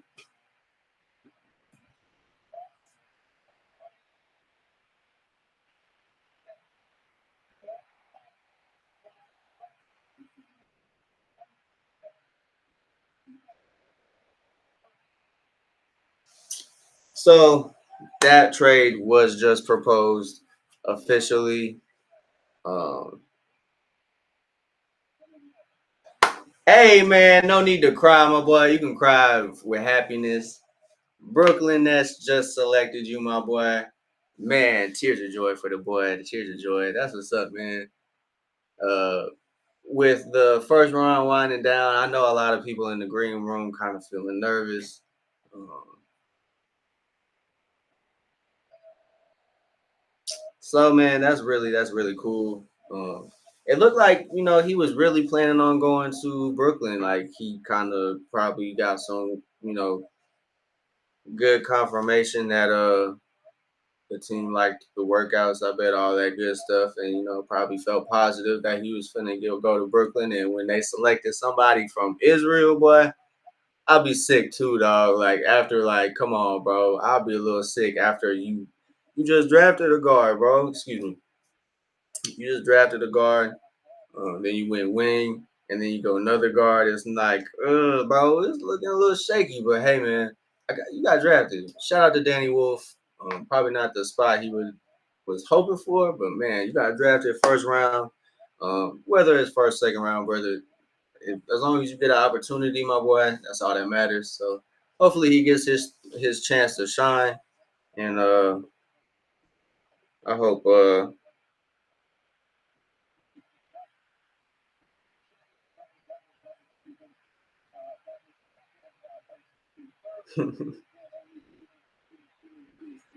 so we got Gil finna roast.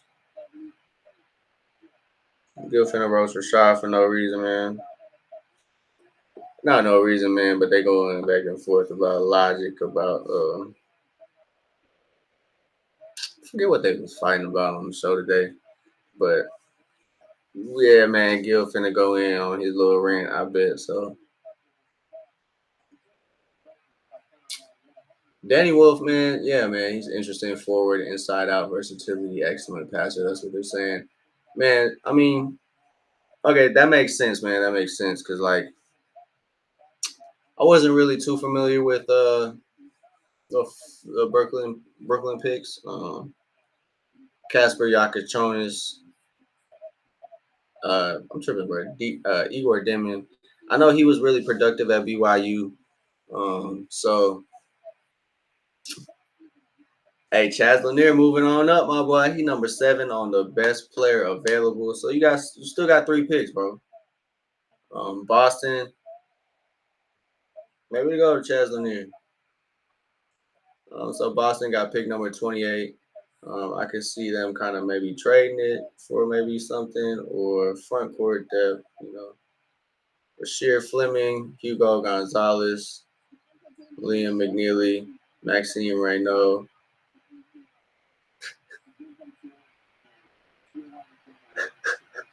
His mom geeking, bro. That's what's up. That's what you love to see. His mom geeking, bro. I love it, bro. I love it. I love it.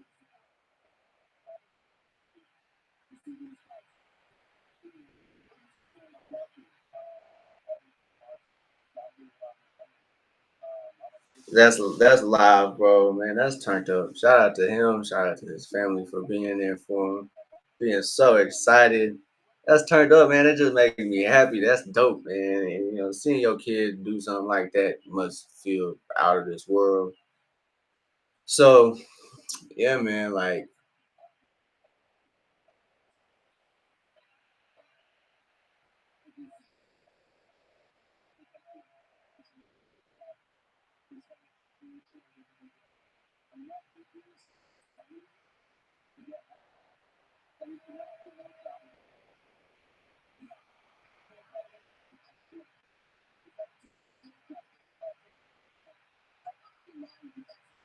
that it's turned up, man. That's turned up. Your brother got to see his dreams, bro.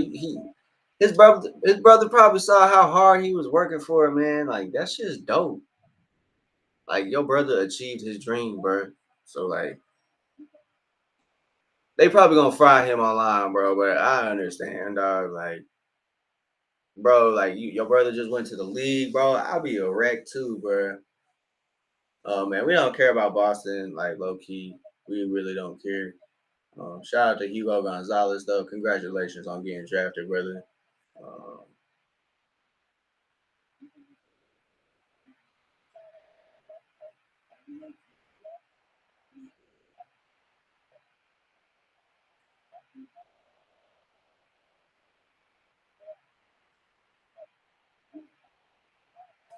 I mean, we'll see. He'll have the chance to go. He'll have the chance to go crazy. Jalen Brown's out, so I'm sure they're gonna have him over here as soon as possible. They got Derek White still. I, you never know. See, got Tatum coming back, not next year. Probably his Achilles is done for. So got Tatum. You got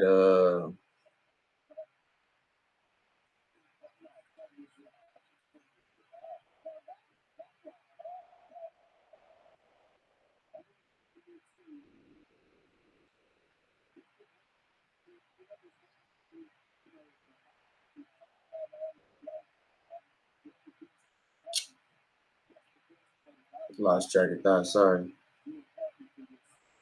Uh, Forgot what I was saying, but hey, it happens. But yeah, man,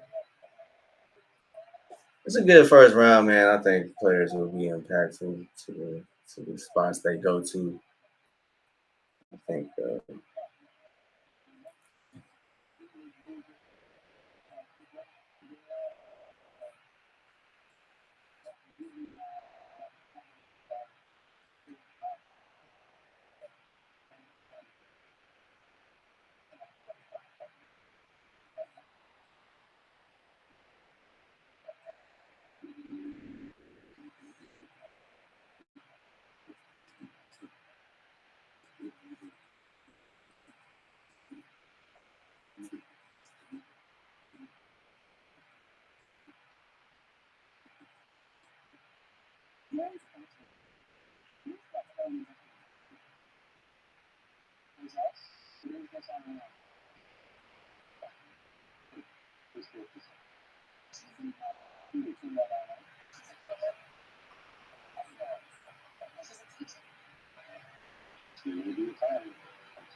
We almost through with the first round, man. It's gonna be interesting to see what happens.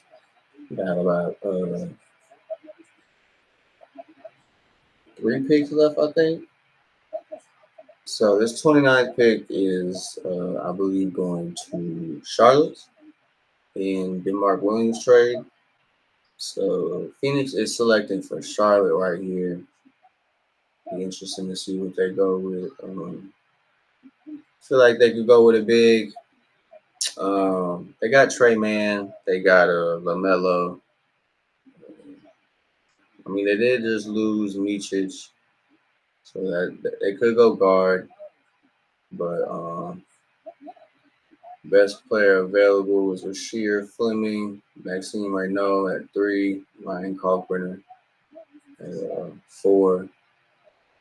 Chaz Lanier is slightly moving up, my boy. He's moving up. He's at number what? 6? 5, yeah, 6. Noah Penda, Kobe Berea, if that's how I'm pronouncing your name correctly. Colin Murray Boyles was 9. Molly Walk 10. Cedric Coward 11 going to Memphis. Sengay going 12. Derek Queen 13, which was interesting, man. I would have been interested to see how that fit would have worked, but man, I am much happier going the Ace of Newell route. Derek Queen I don't think it really was fitting for Atlanta. Like, he's a great player, I think. It's not saying he's not a great player, but I think the best player available for them works. So, and that happened to be. But why is there a roller coaster in here? Sorry, buddy.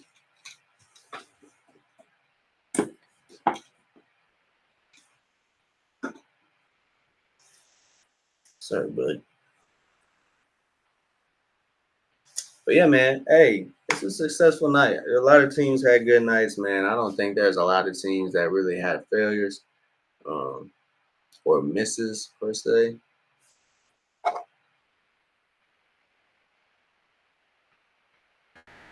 You about to go in though. You about to go in. I need to get some water though, man. I didn't think this thing was gonna be about 4 hours, man. Golly.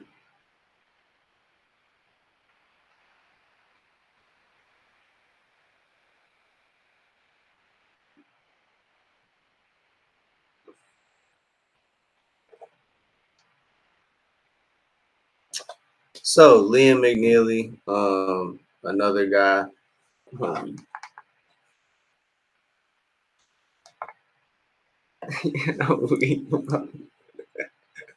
So Liam McNeely goes to Charlotte as the 29th pick. That's what's up, man. Liam McNeely. He looked real just positive, man. So not too familiar with his game, but just his demeanor was kind of, it's like dope, man. It's not scared, not nervous, not showing it. Shout out to him, nervous still. Asa Newell's teammate at Mount Verde. Another another one, bro. His mother played at Rice. Liam McNeely, freshman of the year. Um,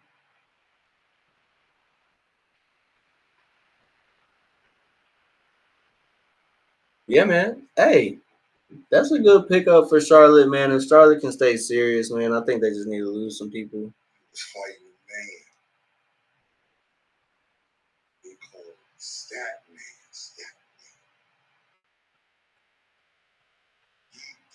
This man about to go in.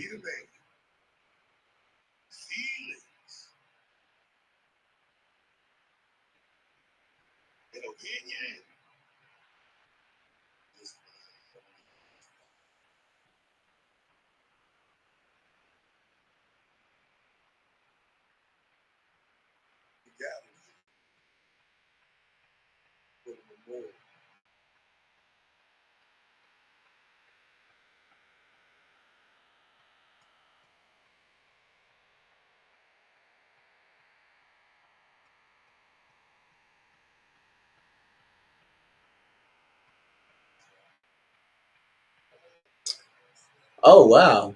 Cooper Flag, Derek Queen, and Asa Newell play for Montverde Academy. That was a stacked team, bro. That's crazy. That's actually pretty nuts, bro. That's actually pretty nuts. So all the teammates selected in the first round, pick number 1, pick number 13, pick number 29, and pick number 23, man. That's crazy. That must be a good feeling, man, going to, I don't know if it was like tight like that, but there was, I think that's a prep school, Montverde, if I'm not mistaken, prep school. But still, you went to high school with these boys, so like, you probably developed friendships as a brotherhood. So that's nice, bro. It's nice to see your boys go to the league, and that's actually crazy that 4 of them went to the league, bro. I didn't see it, get a look at that picture. Who else was on the team? But man, that's crazy. Four first round picks is actually crazy, bro. So McNeely going to Charlotte, and man, if they can get serious, they could be competitive in the East. Like the East is wide open, man. I mean, to be honest, bro, it's like the Celtics are probably cooked, bro. If they get to off to a bad start, bro, they're done.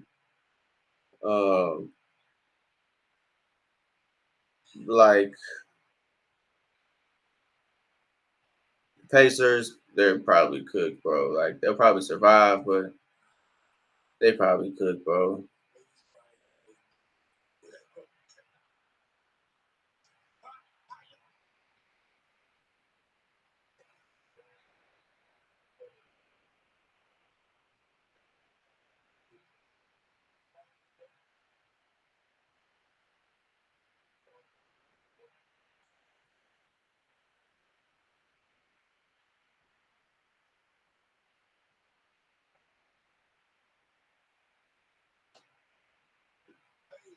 I didn't know he was going to go that high. I don't, just be honest, I don't know.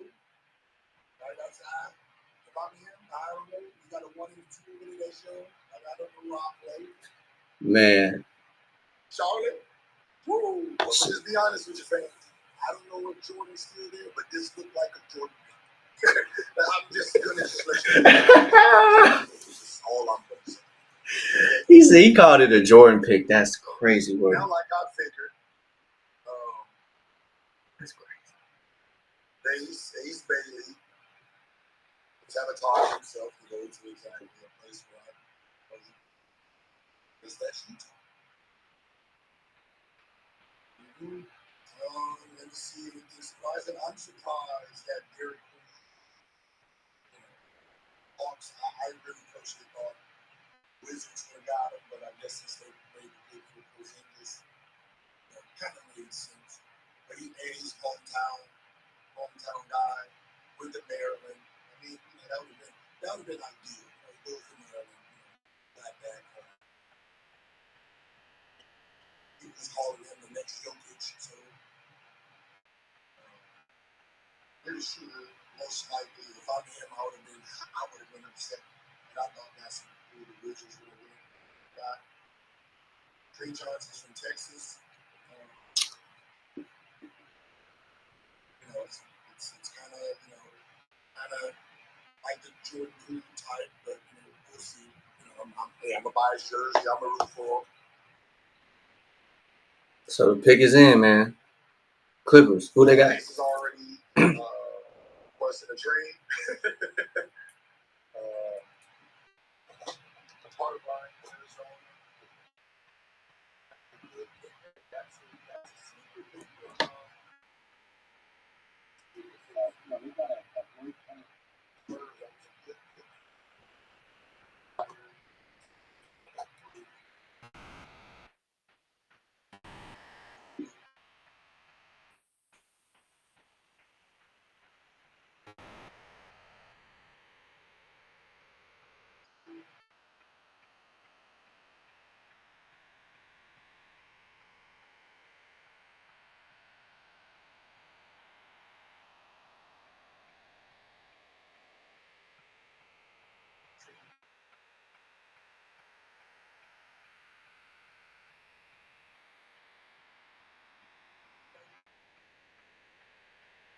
Richardson going to Denver. Compete for that shooting guard position. Here it is. Day 1. I'm pretty sure nobody's going to watch day 2. Yannick, Conan, Niederhauser. Nickname that's going to make us watch. So, here we are.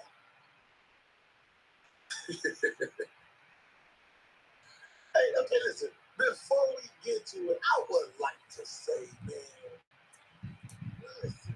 Man. Oh, he went to Penn State. Okay.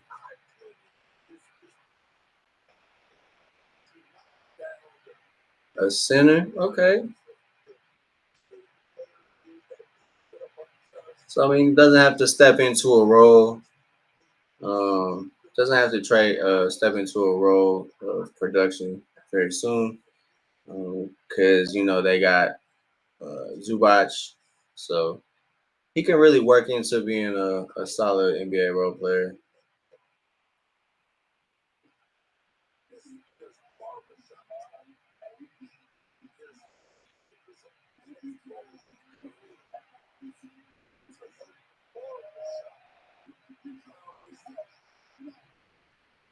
So that is a wrap, everybody. I appreciate everybody tuning in. Appreciate everybody who has followed, subscribed. It was a good one. The draft was really fun. Didn't know it was this long, man. I didn't really. I guess I don't really pay attention for the whole round, but really locked into it. But appreciate everybody again. We'll be back in the open gym. If not tomorrow, we'll be back Friday. So. So yeah, man, appreciate everybody again. I hope everybody has a great Thursday, a good night. Everybody get a good night's sleep. Everybody enjoy your night. Have a good day tomorrow. And again, man, go Hawks. Ace Newell, welcome to Atlanta. Georgia boy, Atlanta native, supposedly. So again, man, shout out to the Hawks for doing something, man. So the moves are making sense. Shout out to Auntie Soleil, their whole front office, their whole group. Shout out to them for keeping fans engaged because that's clutch, man. That's clutch. So, so yeah, man. I shout out to everybody again. We'll be back. If you haven't followed, you hit that subscribe button, that follow button. It is greatly appreciated. I appreciate your time. I appreciate everybody who tuned in.